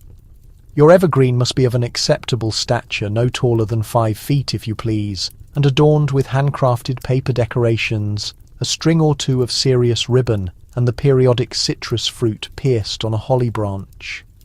Excessive hue or shimmer, and the clergyman may visit to pose direct inquiries about the condition of your spirit. Flames are permitted, but only if they're the non-melting, non-wavering, extraordinarily safe variety, and preferably not ignited whatsoever. The trading of presents is equally subdued. Gifts are functional, understated, and preferably incorporate substantial amounts of yarn, footwear coverings, pocket squares, reasonable books, and maybe a humble container of hard candies if you're feeling lavish. Anything requiring power cells or producing sound is viewed with profound mistrust and potentially branded as French.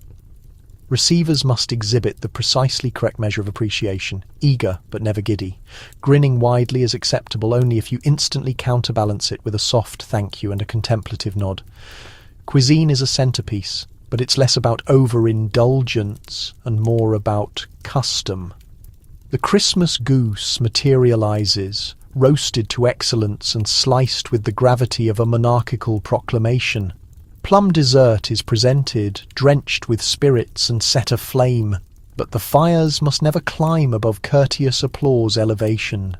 Any exclamations of pleasure should be suppressed in fabric napkins. Poppers, those small cylinders of festive chaos, exist, but their humour is rigorously censored and should not trigger genuine laughter. A subdued or indeed will suffice. Pastimes and melodies are permitted, but with regulations. Charades are favoured, provided nobody acts out anything so crude as an emotional response. Carol performances are endured, but only in pitches that don't stimulate enthusiasm. Any effort to dance will be received with elevated eyebrows, and if you're unfortunate, a message from your mother reminding you of the family's fragile health.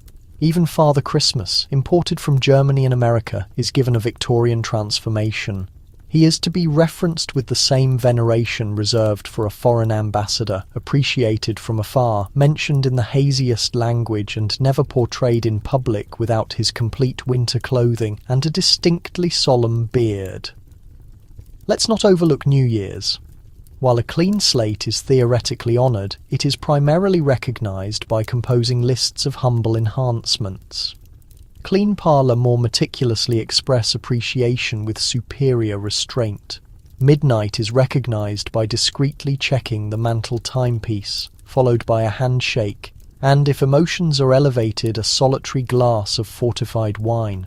For those fortunate or unfortunate enough to organise a festive gathering, the pressures are even greater. Invitations must be handwritten in grave ink, ornaments humble, conversation carefully neutral, and refreshments abundant but never extreme. If a visitor so much as delivers a wordplay, organisers are required to respond with a detached smile and a swift change of topic. So, as you consider your next festive occasion, be thankful for a bit of disorder, amusement, and uncontrolled tinsel. In Victorian England, the genuine wonder of the season is succeeding to celebrate anything whatsoever, silently, humbly, and with maximum constraint. Happiness is allowed, but only if you suppress it. You need to visit the facilities. There's a particular method to inquire. Anything more straightforward would invite controversy and potentially diminish your real estate worth. Welcome to the refined world of Victorian bathroom propriety. A danger zone of circumlocutions, subtle suggestions, and the ever-present dread of being too transparent about your physical requirements. In this culture, the body is something you pretend doesn't exist, particularly when nature summons. So if you discover yourself in desperate need, you're about to commence the most meticulously choreographed display of your social existence. Let's start at a dinner gathering. You're positioned between Lady Fotheringay and a military man who once consumed a hard-boiled egg in silence for 45 minutes. The dinner is an endurance test. Numerous courses, countless toasts, and streams of tea. As the urgency intensifies, you begin to question, how on earth does anyone excuse themselves without triggering a minor controversy? The solution, implication and deception. You do not, under any conditions, declare your objectives. Nobody says, I'm heading to the loo, where's the washroom? Or, heaven forbid, nature summons. Instead, the appropriate wording is, would you excuse me for a moment? I must attend to a matter of some importance. Or, for the genuinely sophisticated, I should like to freshen up. Anything more explicit is justification for instant social banishment and perhaps a harsh letter from your property owner. If you're in someone's residence, the facilities themselves are concealed in mystery.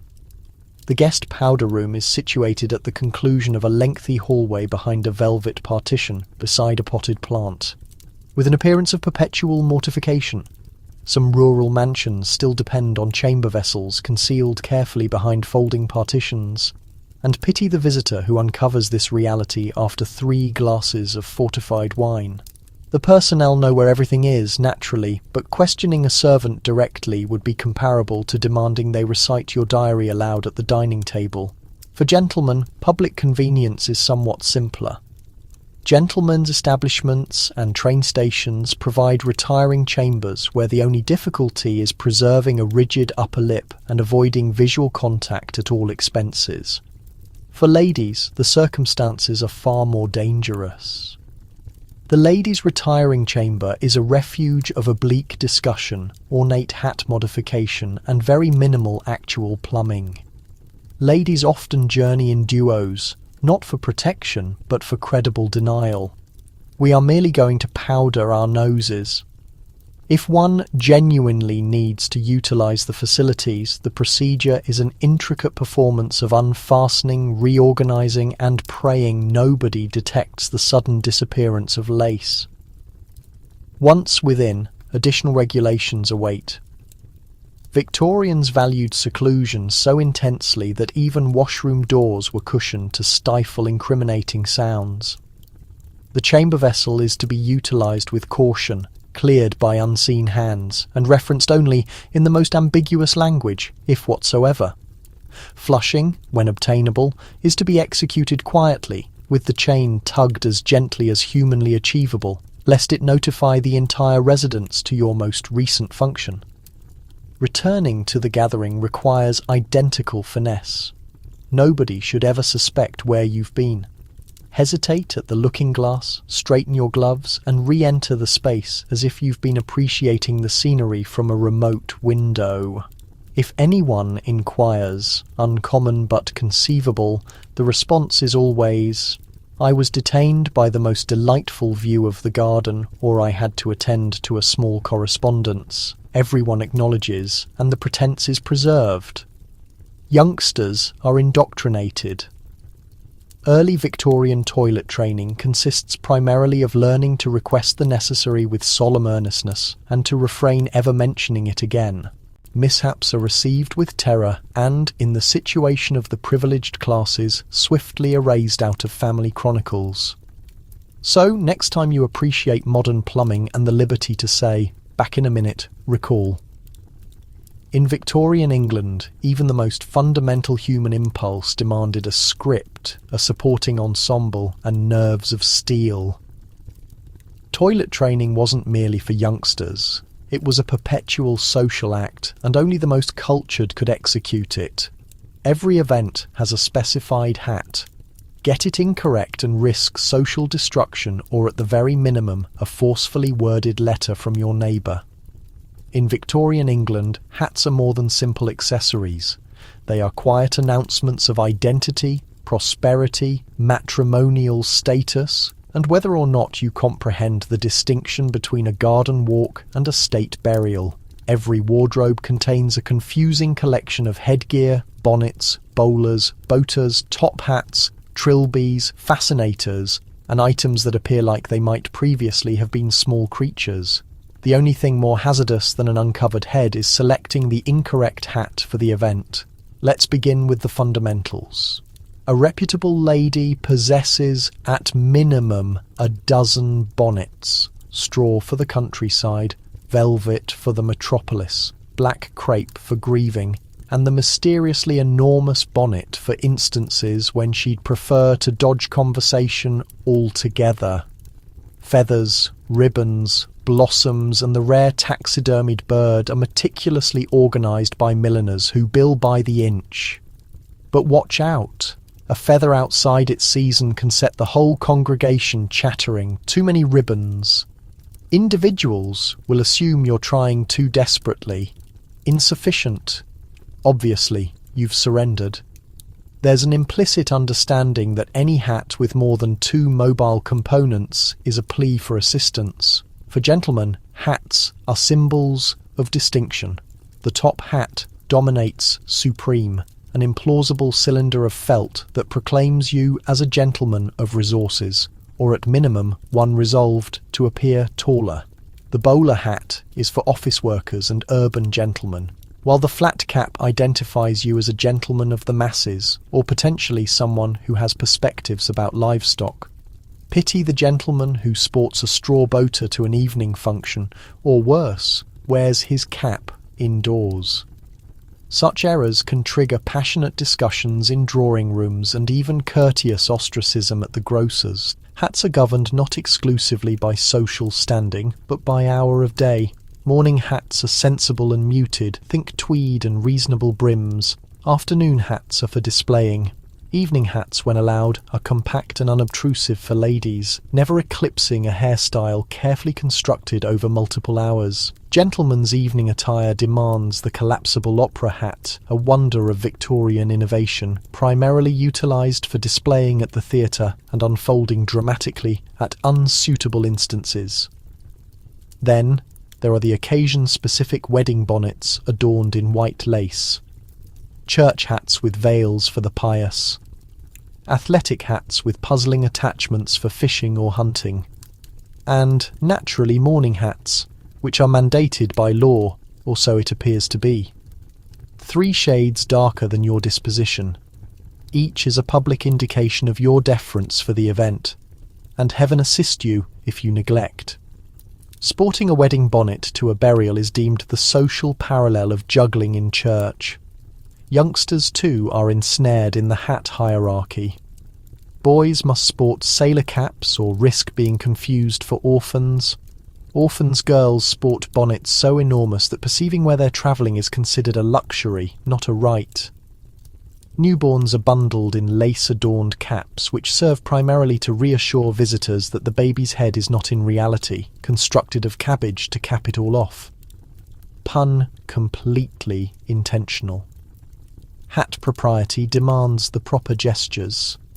A gentleman must elevate his hat when acknowledging a lady, but never too elevated, show off, or too minimal. Doormat ladies remove their hats only in seclusion, and never before servants. The incident of losing a hat to the breeze is a disgrace best excluded from family chronicles. So the next time you don a baseball cap and venture out the entrance, contemplate your good fortune. In Victorian England, headwear was a daily wager, a trial of taste, coordination and endurance for chin straps. Select wisely, and your position in society is assured. Falter, and you'll be the conversation of the town before your tea gets cold. Every Victorian residence has a regiment of spoons, each with a distinct function. Seize the incorrect one, and you might as well relocate to France. Welcome to the cutlery storage of Victorian England, where the modest spoon is elevated to a status so intricate it approaches the metaphysical. In this period, tableware is not merely functional, it's a social danger zone, and conquering the spoon circumstance is as vital as recalling your own name. Start with breakfast and you're faced by a dazzling exhibition. The egg spoon, the grapefruit spoon, the porridge spoon, and naturally, the never-mentioned of impolite company multi-purpose spoon, which is exclusively for crises and individuals who've surrendered. Each has a particular handle, length, bowl depth and ornamental embellishment. Selecting the incorrect one, even in a moment of bewilderment, is sufficient to propel the household into a vortex of whispered deliberations and meaningful glares. Lunch materializes, and matters only intensify. Soup. Utilize the soup spoon, but not the consomme spoon, which is designated for lighter, clearer soups. Tea that demands a refined, slender teaspoon pudding. That's the exclusive domain of the dessert spoon, which must never be confused for the ice cream spoon. Broader, flatter, with a somewhat defiant spirit. If you attempt eating ice cream with a coffee spoon, the cook may collapse, and your mother will require a week of restorative naps. Afternoon tea is an Olympic competition for spoon administration. Sugar is dispensed with a particular sugar spoon, short-handled with a scalloped edge, engineered to scoop precisely enough sweetness without the danger of surplus jam. Spoons are delicate, almost decorative, and frequently engraved with the family insignia, or at minimum a comforting floral motif. And somewhere in the tray lurks the salt spoon. Because even condiments demand precision, dinner is where the complete arsenal is deployed. There are fish spoons, oyster spoons, and caviar spoons, each one a gentle reminder that the ocean has more diversity than you'll ever aspire to comprehend.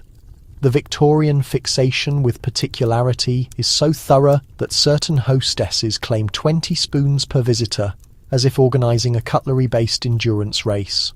Some spoons are never genuinely utilised, but their non-existence would be observed and the deficiency commented upon for months. To the inexperienced, this bewildering diversity is crushing. Visitors regularly experience spoon anxiety, the silent panic that emerges when you recognise everyone else appears to understand the secret cipher. The proper solution, naturally, is to pause until the hostess commences and then imitate, mimicking her every action, with the aspiration of avoiding catastrophe. But beware, even the most experienced visitor can be undermined by a surprise emergence of the bullion spoon, which, folklore has it, was created exclusively to challenge the composure of the upper middle class. Youngsters are indoctrinated. Early spoon exercises are part of daily existence. Which is the syllabub spoon? Charles? No, that's for trifle, you little revolutionary. Spoon discipline is implemented with all the gravity of a military parade. And yet, for all this commotion, there's a hidden secret. Nobody genuinely knows the authentic distinction between half the spoons on the table. Most Victorians pretend, hoping not to be revealed as spoon imposters. There are even propriety manuals committed to spoongate tactics, how to subtly switch if you're discovered, and how to project doubt on others without incriminating yourself.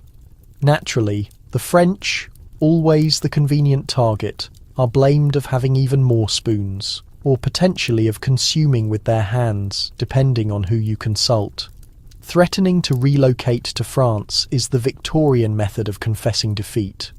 So, next time you stand before your own cutlery compartment, uncertain whether to grab the large spoon or the tiny one, be thankful you don't need to recall 12 varieties by designation or risk a lifetime of courteous banishment in Victorian England. The proper spoon is more than merely a utensil. It's the gateway to your standing, your sanity, and your continued invitation to dinner. As an employer, you must supervise servants with the proper equilibrium of detachment and intimidation. As a servant, you master to vanish at will and never ever gaze directly at the fortified wine. Welcome to the magnificent stage of the Victorian household, where the concealed machinery of daily existence is energized by a team of highly trained professionals whose greatest talent is to not be observed, not be audible, and certainly not be acknowledged in front of visitors. Operating a residence in this period is not so much about residing as it is about orchestrating a perpetual ballet of starched uniforms and anxious glances. If you're a member of the family upstairs, congratulations, you have acquired not merely a residence, but an entire social maze. Your responsibility as a respectable employer is to understand every implicit regulation, from how to signal the bell once for tea, twice for spirits, 3 times for existential crisis, to how to encounter your servants in the corridors. Gaze straight forward, acknowledge only if absolutely essential, and never request their perspective on wallpaper. Your relationship with your personnel must be frigid but equitable, and preferably involve as few genuine words as achievable. Amiable discussion is regarded with profound mistrust. Praise the cook and the butler will initiate a rumour that you're scheming to escape to France. Inquire the maid how her mother is, and the complete personnel will devote the afternoon nervously buffing the silver. The perfect employer preserves an atmosphere of gentle, mild disappointment at all occasions, interrupted only by infrequent, meticulously distributed nods of acknowledgement. If, conversely, you discover yourself downstairs, welcome to the high-stakes competition of not existing. The optimal servant is virtually invisible, capable to glide soundlessly across a parquet floor, foresee their employer's desires and immediately disappear at the noise of elevated voices. Visual contact is rigidly rationed. Grinning is dubious. Chuckling is utterly prohibited unless the residence is vacant, and even the feline has departed. Coordination is everything. Meals must materialize as if summoned by phantoms. Fires ignited before anyone awakens, and footwear polished so magnificently the family can inspect their hair in the toes. Every responsibility has its own intricate propriety. The appropriate method to pour tea without splattering, the accurate angle for cleaning the chandelier without endangering a head injury, and the confidential, ancient craft of evading the family canine, who has utterly no regard for social hierarchy and will betray your concealment spot in an instant. Hierarchy within the servant class is nearly as elaborate as the one overhead. The butler dominates supreme, a combination of drill sergeant and high priest, followed by the housekeeper, who understands every mystery in the residence and protects the linen cupboard like a dragon. Then arrive the footmen, ornamental, proficient with trays. The maids, industrious, proficient at eavesdropping to doors. The cook, never antagonize the cook, and the scullery maid, driven, primarily covered in potato peels. If a catastrophe emerges, such as a shattered plate or a somewhat undercooked pheasant, the only recourse is to establish a compact silent partnership and pray the master of the residence blames the French. And whatever you execute, never ever assist yourself to the fortified wine.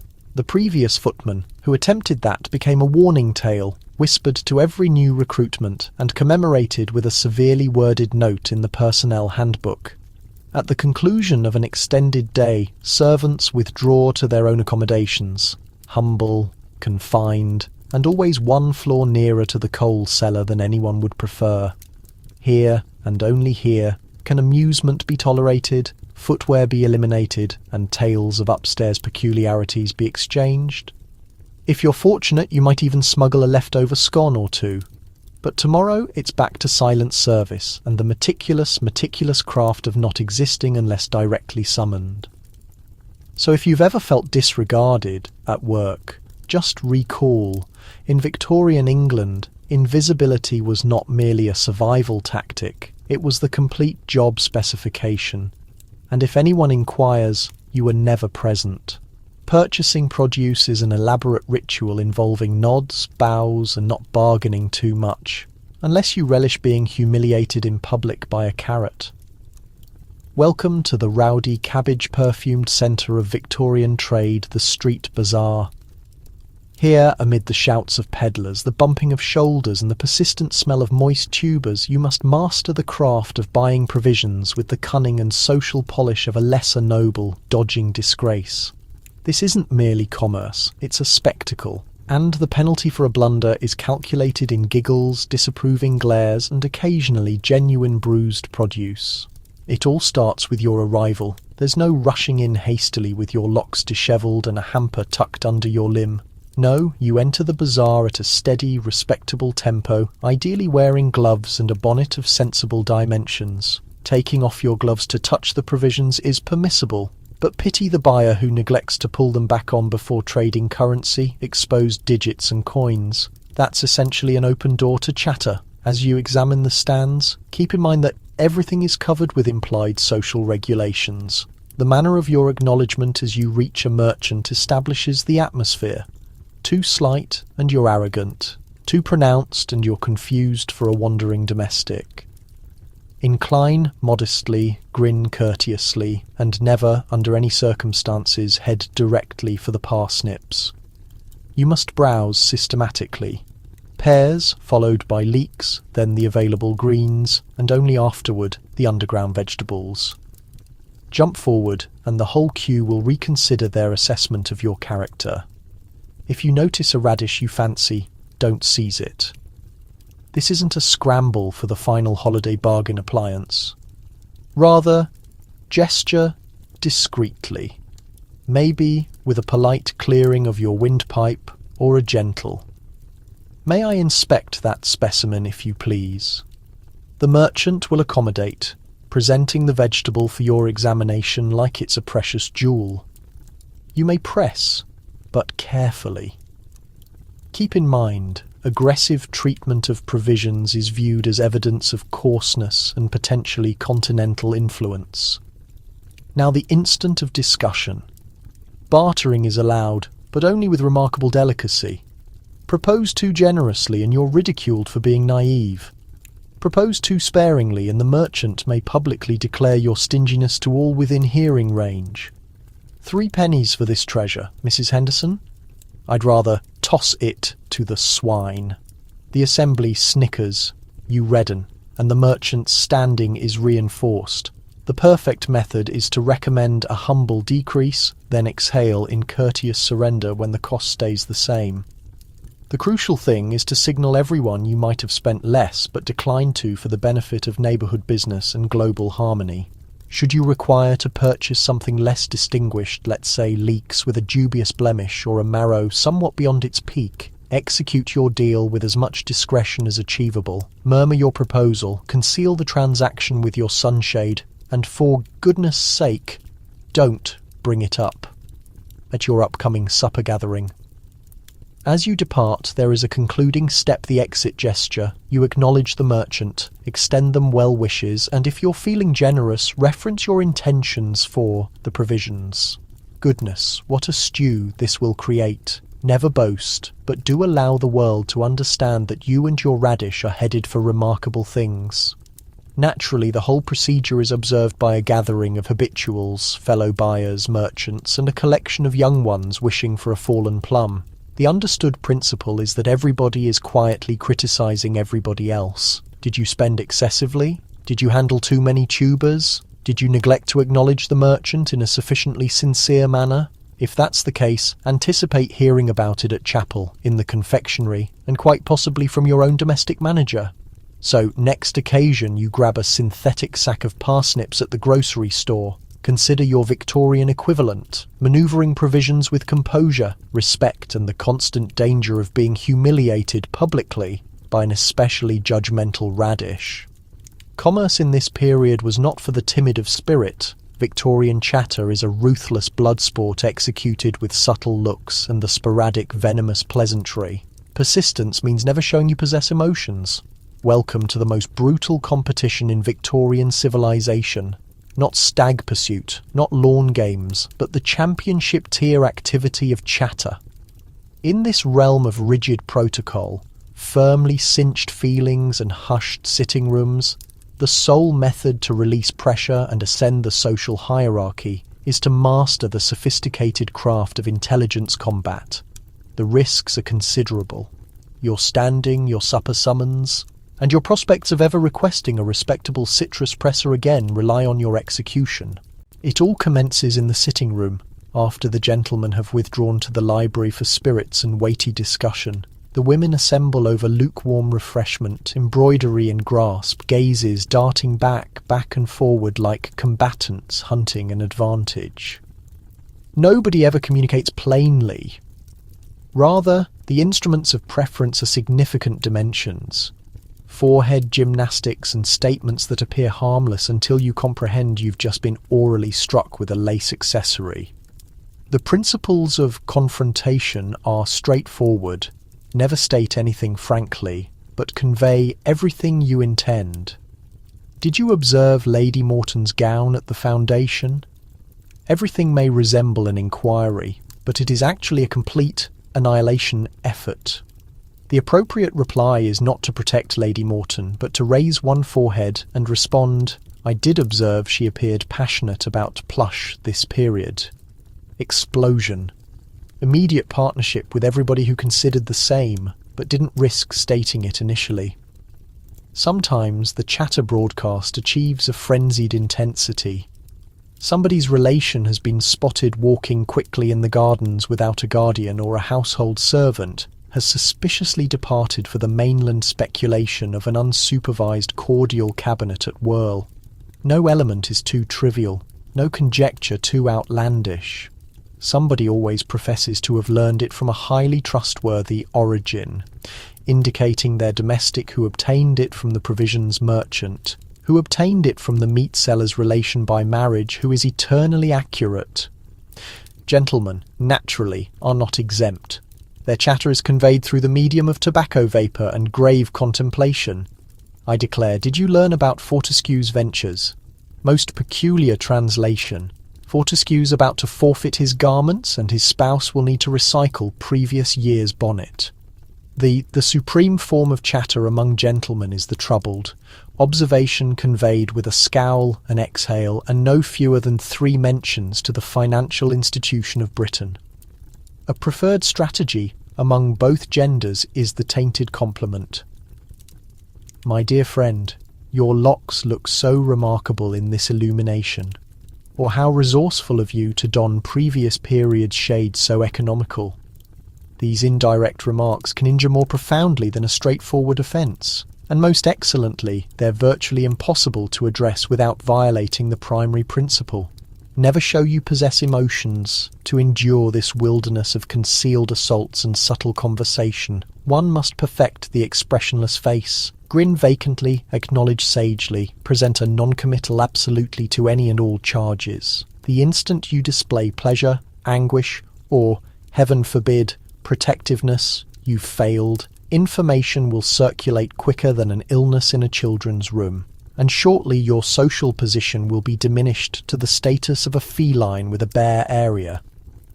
There are naturally tales, Victorian leaders who could obliterate standings with a solitary, skillfully scheduled cough. Some assert the sovereign herself was an expert of the strategically positioned hesitation. But even the most skilled gossips sometimes stumbled, caught by an unintentional, authentic compliment or an unforeseen demonstration of compassion. Such instances were succeeded by periods of recovery and complex justifications. I was merely overwhelmed by the decoration, beloved. So next occasion you're inclined to protest about contemporary workplace dynamics or a local messaging circle? Recall, in Victorian Britain, chatter was not merely a diversion, it was persistence, competition and high-risk performance all combined into one, and the primary principle. Never allow them to witness you perspire. The carriage is communal, confined and rigidly stratified. Position yourself in the incorrect location, converse with the incorrect individual, or, heaven forbid, chuckle, and you're designated for social destruction. Congratulations, you've chosen to tackle the Victorian metropolis, utilising communal conveyance. Departed are the periods when only the courageous or reckless challenge the exposed thoroughfare by foot. Now, for the cost of a few coins and a modest amount of self-respect, you can compress yourself and your tiered outfit into a shaky horse-pulled carriage, where protocol is more bewildering than the payment structure and the social risks are greater than your headpiece. Ascending aboard the carriage is your initial challenge. There is no systematic line, just a mess of rain shields, parcels and individuals wishing to appear detached while eyeing the prime positions. If you're a woman, you must be assisted up the stairs, but not too vigorously. Otherwise, your respectability be doubted. If you're a gentleman, you're anticipated to move aside, headpiece in grasp, and appear as though you've never even pondered a physical necessity. Everyone peeks cautiously to confirm you haven't transported any good, dubious freight like a living fowl, a soggy periodical, or, most shocking of everything, a noisy youngster. Within, positioning is an elaborate riddle. The forward positions are for the superior class, or at minimum for those who appear like they comprehend what the superior class signifies. Centre positions are for individuals who grasp the significance of appearing uncomfortable but respectable, while the rear is designated for domestics, the nervous, and anybody with a puzzling cough. Should you in an instant of bewilderment occupy a position designated for somebody of elevated social standing, brace for icy quietness and more than one lifted forehead. No individual will address you, but everybody will discuss you afterward. Brief conversation is inescapable but dangerous. You may, if you must, remark on the climate. Awful mist this sunrise, but avoid politics, faith, or any reference to extremities. Never speak to a stranger candidly, unless presented by somebody who is at minimum a third relation twice separated. If a companion traveller initiates a discussion about the carriage timetable or the value of radishes, reply with a courteous acknowledgement. A balanced absolutely, and withdraw into quietness. If somebody tries to examine personal subjects, household, wellness, or their perspective of the sovereign, glance out the opening and wish for a sudden rainfall. Regarding amusement, don't even consider it. Amusement is best preserved for the seclusion of your sitting room. 3 barriers closed and a cushion over your countenance. Even a snicker can get you characterised as unstable, crude, or potentially continental. If you do unintentionally discover something entertaining, a youngster's incorrect pronunciation, a steed with an attitude difficulty, grin into your cloth and compose yourself promptly. Physical interaction is unavoidable but unfortunate. The carriage jolts, you tilt into your companion, and now you must apologise in a murmur so faint it might only register as an alteration in atmospheric pressure. If you step on somebody's extremity, the appropriate reaction is to appear devastated, apologise abundantly, and present your own extremity in reference. Separation not advised. All this while sustaining a fragile hold on your parcels and the slight expectation of ever sensing your digits again. The voyage itself is a composition of rattling hooves, groaning wheels, and suppressed objections. At every halt, fresh travellers accumulate and the social stratification must be re-established. You're never certain if you're positioned next to a nobleman, a writer, or somebody who merely accumulates headpieces. Eventually, as you arrange to disembark, you must make your departure without colliding knees, treading on garments, or, most terrible of everything, making visual contact with somebody you've disregarded for the previous 40 minutes. Acknowledge your farewells. Express gratitude to the operator, never by identification, and slip away into the assembly already constructing your courteous story about the trial. Victorian communal conveyance, an exercise in modesty, control, and the persistent danger of positioning in the incorrect location. In this realm, it's not the voyage or the end point, it's the protocol hazard you narrowly endured. In between, nighttime means putting on 3 tiers of wool, adjusting the timepiece, and contemplating all your daily protocol blunders while wishing you don't fantasize about somebody observing your lower limbs. Welcome to the Victorian sleeping chamber, where the period concludes not with the thoughtless descent into slumber, but with a thoroughly practiced sequence more elaborate than most contemporary morning journeys. Here, your evening is controlled by as many principles as your conscious hours, and rest is accomplished only after you've endured a final challenge of correctness, covering, and, naturally, self-examination.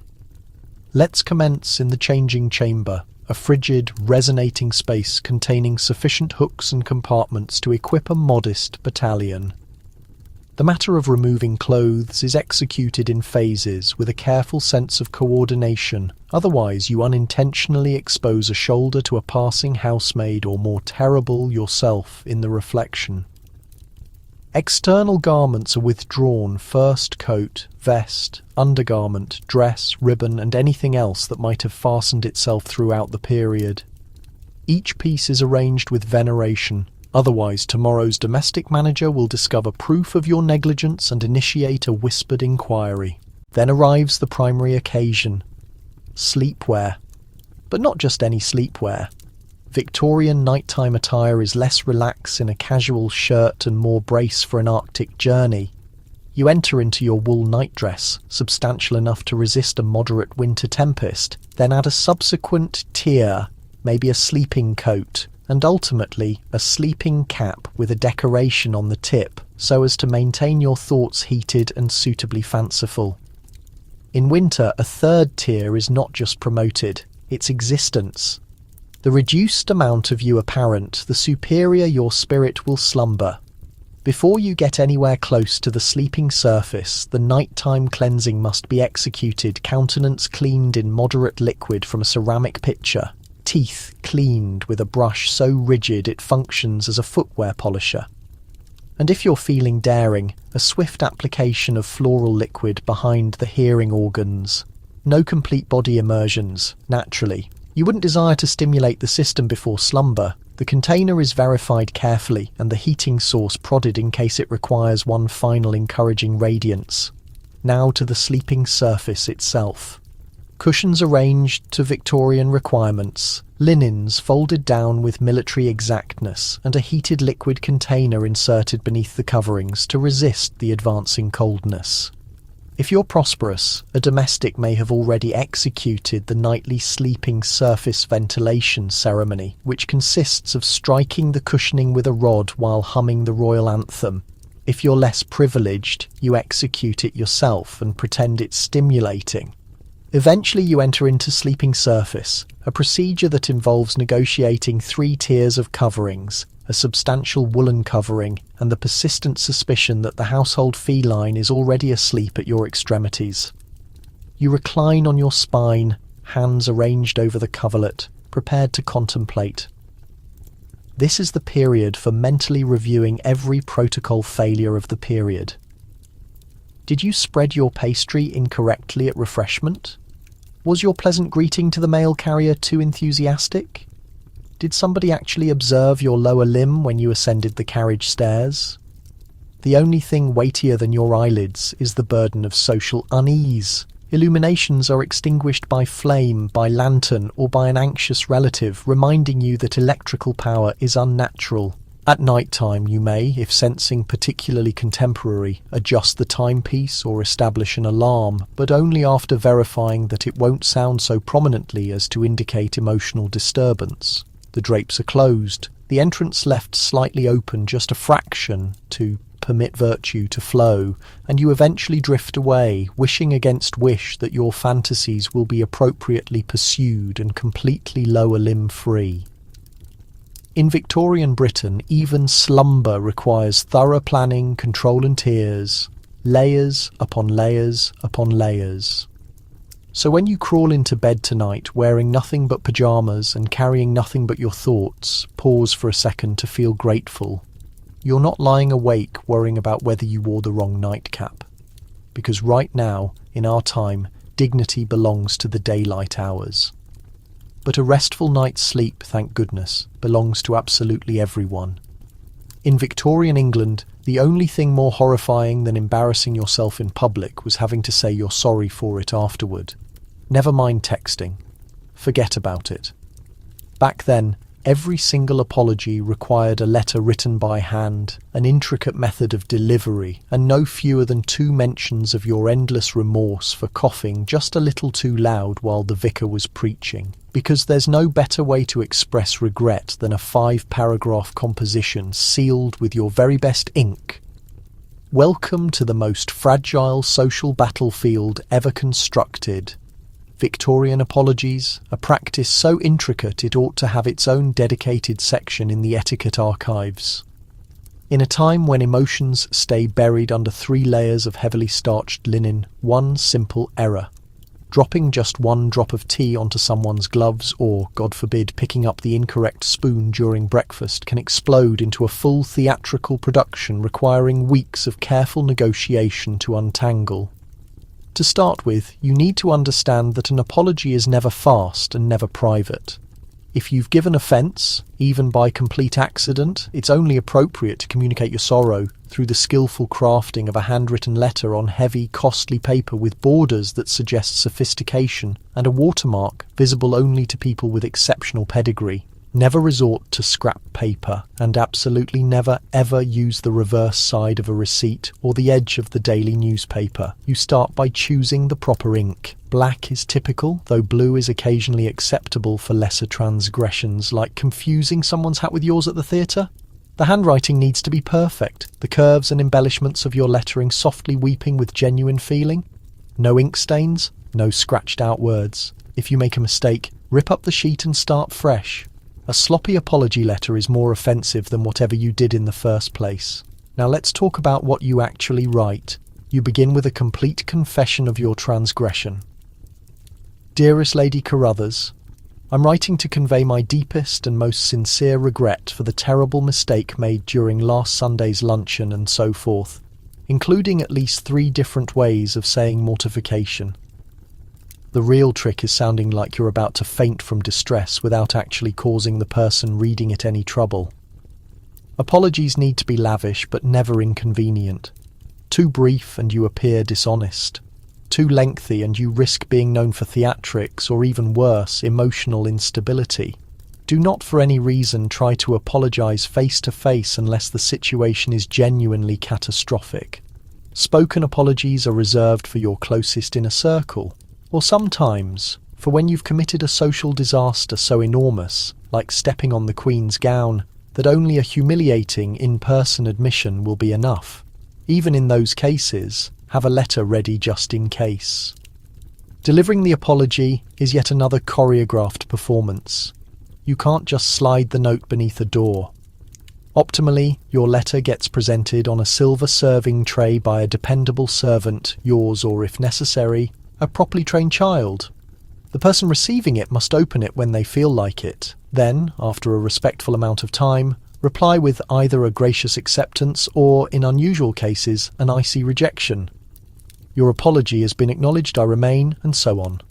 Both people then act as if everything is fine, even though the incident gets whispered about for years in sitting rooms across 3 entire counties. And what if someone apologizes to you? Etiquette requires that you reply quickly but with equal care. A thoughtfully worded note of forgiveness is the bare minimum. A mild joke might indicate real reconciliation, but only if you're certain your correspondent's nerves can handle it. Never mention the original offence directly, only in the vaguest possible terms, that regrettable situation concerning the napkins. Let it dissolve slowly and gracefully into family legend. So when you fire off a text apology next time with an emoji and a casual oops, think about your Victorian forebears who were out there suffering paper cuts and existential anguish, all for the sake of proper manners. Because nothing, absolutely nothing, expresses "I'm sorry" quite like 600 words, 3 bottles of ink, and a sitting room full of nervous anticipation.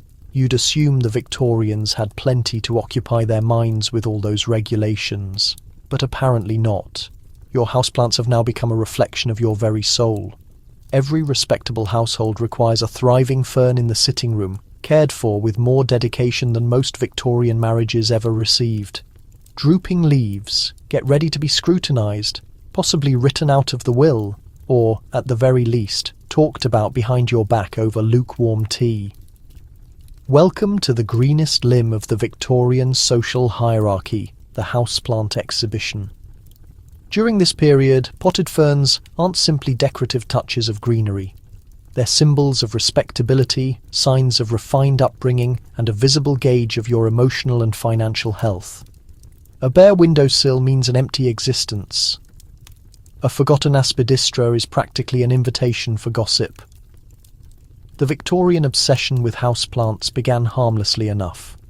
Travellers came home from faraway places with intriguing specimens, ferns from tropical regions, palms from the Empire's colonies, and orchids so fragile they might wilt in shock from a stern glance. These botanical prizes quickly became essential accessories for anyone wanting to seem contemporary, cultured, and just slightly enigmatic.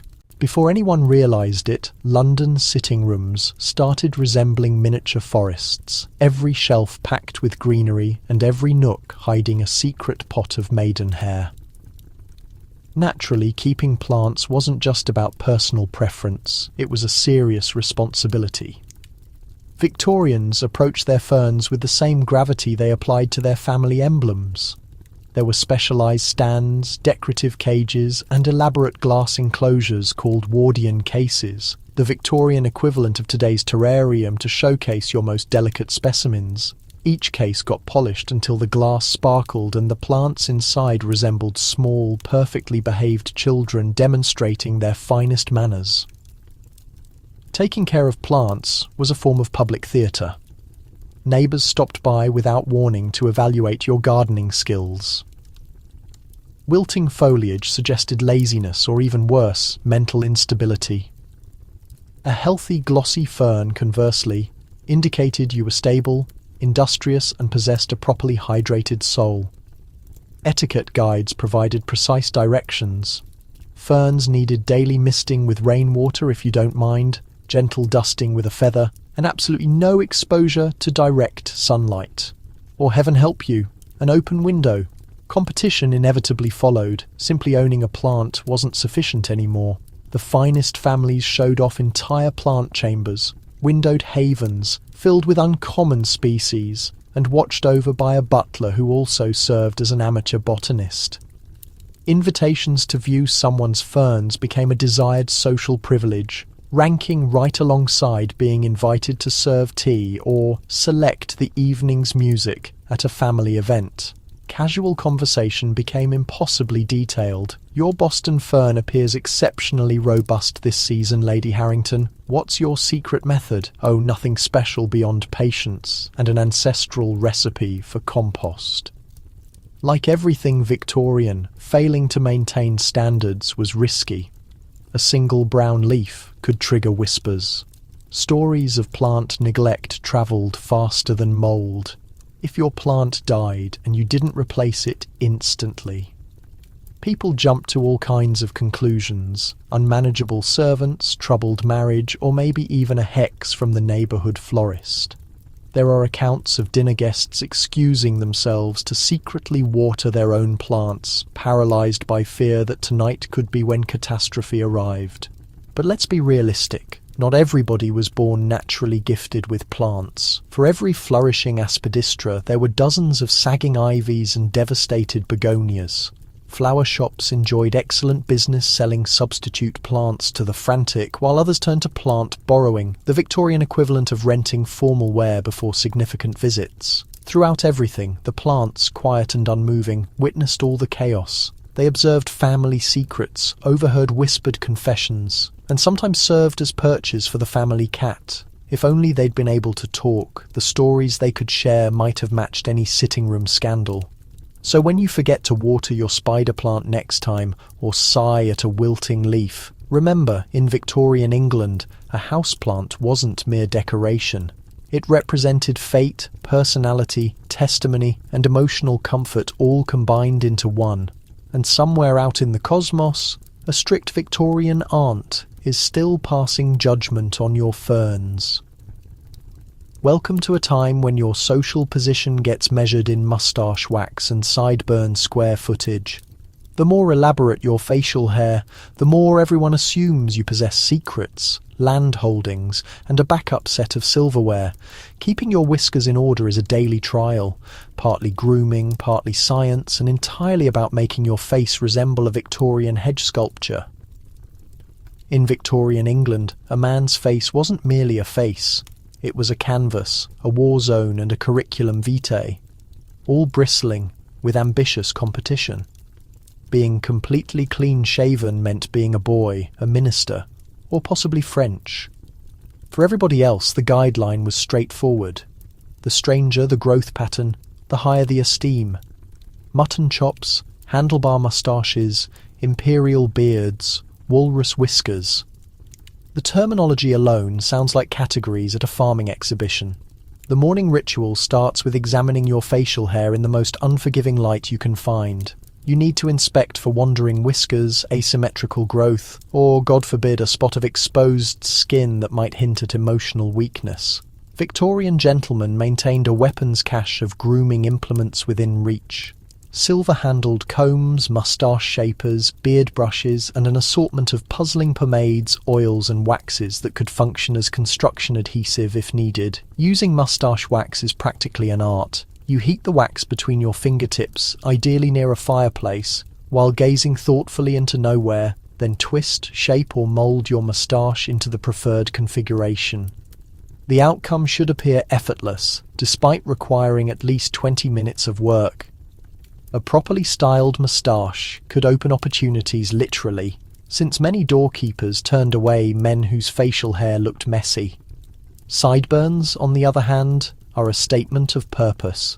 Modest sideburns murmur minor government clerk, while thick-flowing burns announce, "I possess at least 3 deteriorating estates and my personal billiards hall." The genuinely ambitious pursue the Piccadilly weeper, sideburns so enormous they could hide an entire pocket watch or a month's accumulated secret sorrows.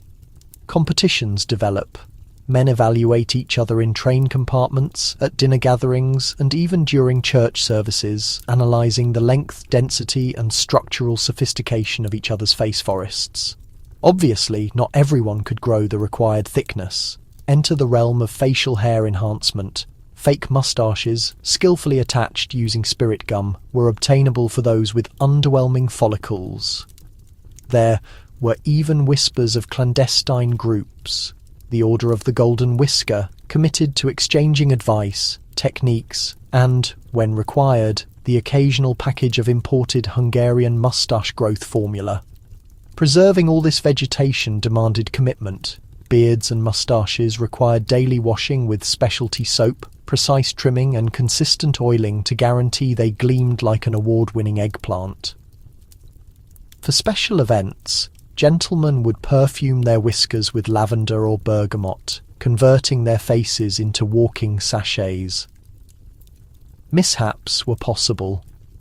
A sudden sneeze could launch half your moustache straight into your teacup, while a badly timed hug could leave your companion extracting wax from her hat for days. Women, as it happened, were split. Some appreciated a dense, well-groomed beard, viewing it as evidence of masculinity and wealth. Others regarded it as a portable dust collector and origin of unexplained household fluff. Children, in the meantime, existed in wonder and slight fear of uncles whose facial hair seemed ready to break free at any second, and obviously facial hair provided endless material for gossip. Did you notice the condition of Colonel Fotherington's sideburns at the garden party? I swear I heard birds making nests in them. The highest praise was having your moustache called regal, your beard labelled majestic, or your sideburns become the conversation of the entire county. So when you're trimming your beard next in front of your bathroom mirror, remember, in Victorian England, facial hair was far more than simply hair. It was identity, rank, and occasionally the only barrier between you and social destruction. Just don't skip the wax. If you happen to be left-handed, Victorian England views you as either cursed or desperately needing correction. Schools, etiquette guides, and worried family members will attempt everything to cure your leftiness. preferably before you destroy the family's reputation by spreading butter on your bread the wrong direction during tea. Congratulations! You've just arrived with the incorrect dominant hand. In a period so frightened of individuality that even the simple lefty was treated as a medical, ethical, and potentially mystical emergency. From your earliest crayon scribble or unintentional left-handed handshake, you're labelled for a lifetime of constant correction, relentless observation, and more wrist slaps than you'd encounter at a beginning fencing academy. The cautions start immediately. Nursemaids and caregivers, clucking in harmony, wrestle toys from your eager left hand and thrust them into your right. No, no, child, that's the sinister paw. They'll murmur with all the gravity of a state funeral. Grandmothers will shake their heads and reference their prayer books, persuaded that your left-hand preference will invite disaster, unladylike penmanship, and potentially a plague of amphibians. School becomes a war zone. Teachers come equipped with rulers, manners books, and an almost religious commitment to uniformity. Should you dare to grasp your slate pencil with your left hand, the punishment is immediate and visible. We write with the right, they recite as though invoking the actual spirit of Queen Victoria herself to supervise your handwriting. Desks get designed to render left-handed writing a complete impossibility. Ink containers are invariably on the right. Writing angles must conform to the sanctioned slant, and heaven help the student whose page resembles a storm-battered ocean of awkwardly curved letters. Mealtimes are equally difficult. Family dinners transform into nightly trials of coordination and humiliation. Grabbing your fork with your left hand triggers gasps, aunts grabbing their pearls and uncles muttering about declining standards. The correct procedure gets hammered into you with military exactness. Knife in right, fork in left, but exclusively for cutting. Consuming soup left-handed supposedly invites misfortune, disgrace, or at minimum, an unscheduled visit from the vicar. Public occasions are dangerous territory. Dancing at a formal event, left-handed leading, gets considered so revolutionary that etiquette books suggest gentle but firm correction before your inaugural waltz. Attempt to shake hands left-handed at church, and you might find yourself on the receiving end of a subtle intervention, including pamphlets and prayers. Even recreational activities provide minimal escape. Cricket equipment, croquet hammers, and archery equipment are all designed for the correct hand, forcing you to struggle through however you can with the quiet respect of every other suppressed lefty present. Etiquette manuals dedicate whole sections to the difficulty of left-handedness. Solutions vary from mild discouragement to complex contraptions intended to stop you from even lifting a teacup with the incorrect hand. Certain families take things so far as to bind the left hand behind a child's back, the better to promote right-thinking approaches. The guidance is unambiguous. Left is incorrect, right is correct, and the family's prosperity relies on you not embarrassing everyone at the church picnic by handing over the salt the unnatural direction. And still, despite society's best attempts, some determined individuals continue. Hushed stories spread of left-handed painters, authors, and even the rare revolutionary who discovered methods to succeed in hiding. Sometimes, a notably bold child will sketch left-handed beneath the table, or a defiant aunt will knit with her incorrect hand, securing a spot in the family's hidden archive of rebels. So when you sign your name next time with your left hand or spread butter on your bread however you want, remember, in Victorian England, left-handedness wasn't simply an oddity. It was a disgrace, a trial of perseverance, and a hidden symbol of silent defiance. And somewhere in a forgotten sitting room, a grandparent is still sharing warning stories about the family member who dared to circulate the sugar counterclockwise. So tonight, as you sink deeper into your comfortable bed, surrounded by the soft buzz of your fan and not one single corset or furniture leg covering anywhere, pause to value the peculiarity and the absolute endurance of the Victorians. They lived through a time of countless rules, social dangers, and more varieties of spoons than anyone could possibly require, all while dressed in enough layers to withstand an impromptu journey to the Arctic. It's simple to mock their fixation on manners. The never-ending procession of ferns, the ritualistic teapot examinations, and the unspoken dread of a visible ankle. But underneath all those customs was a toughness we seldom acknowledge. They discovered methods to build significance, to bond, however clumsily, and to preserve dignity, one handwritten apology at a stretch. So if you've ever stressed about texting the wrong message, stumbling in a presentation, or saying something inappropriate at a family event, just remember. At least you don't require a 12-stage apology letter for sneezing during dessert. You don't need to match your socks with your social position, and you can drift off to sleep tonight understanding that nobody will critique your houseplants, your breakfast choices, or your total absence of moustache upkeep. As you fade away, feel grateful for soft pillows, indoor plumbing, and the wonderful lack of etiquette guides on your nightstand. Whisper a soft thank you to the predecessors who persevered, adapted, and sometimes simply disregarded the rules completely. History might be peculiar, rigid, and deeply absurd, but it's also evidence that people, regardless of how tightly constrained, have always discovered ways to endure. Sleep soundly, and may your dreams remain free of etiquette instructions, furniture leg controversies, and any unexpected appearances from a Victorian aunt. Good night.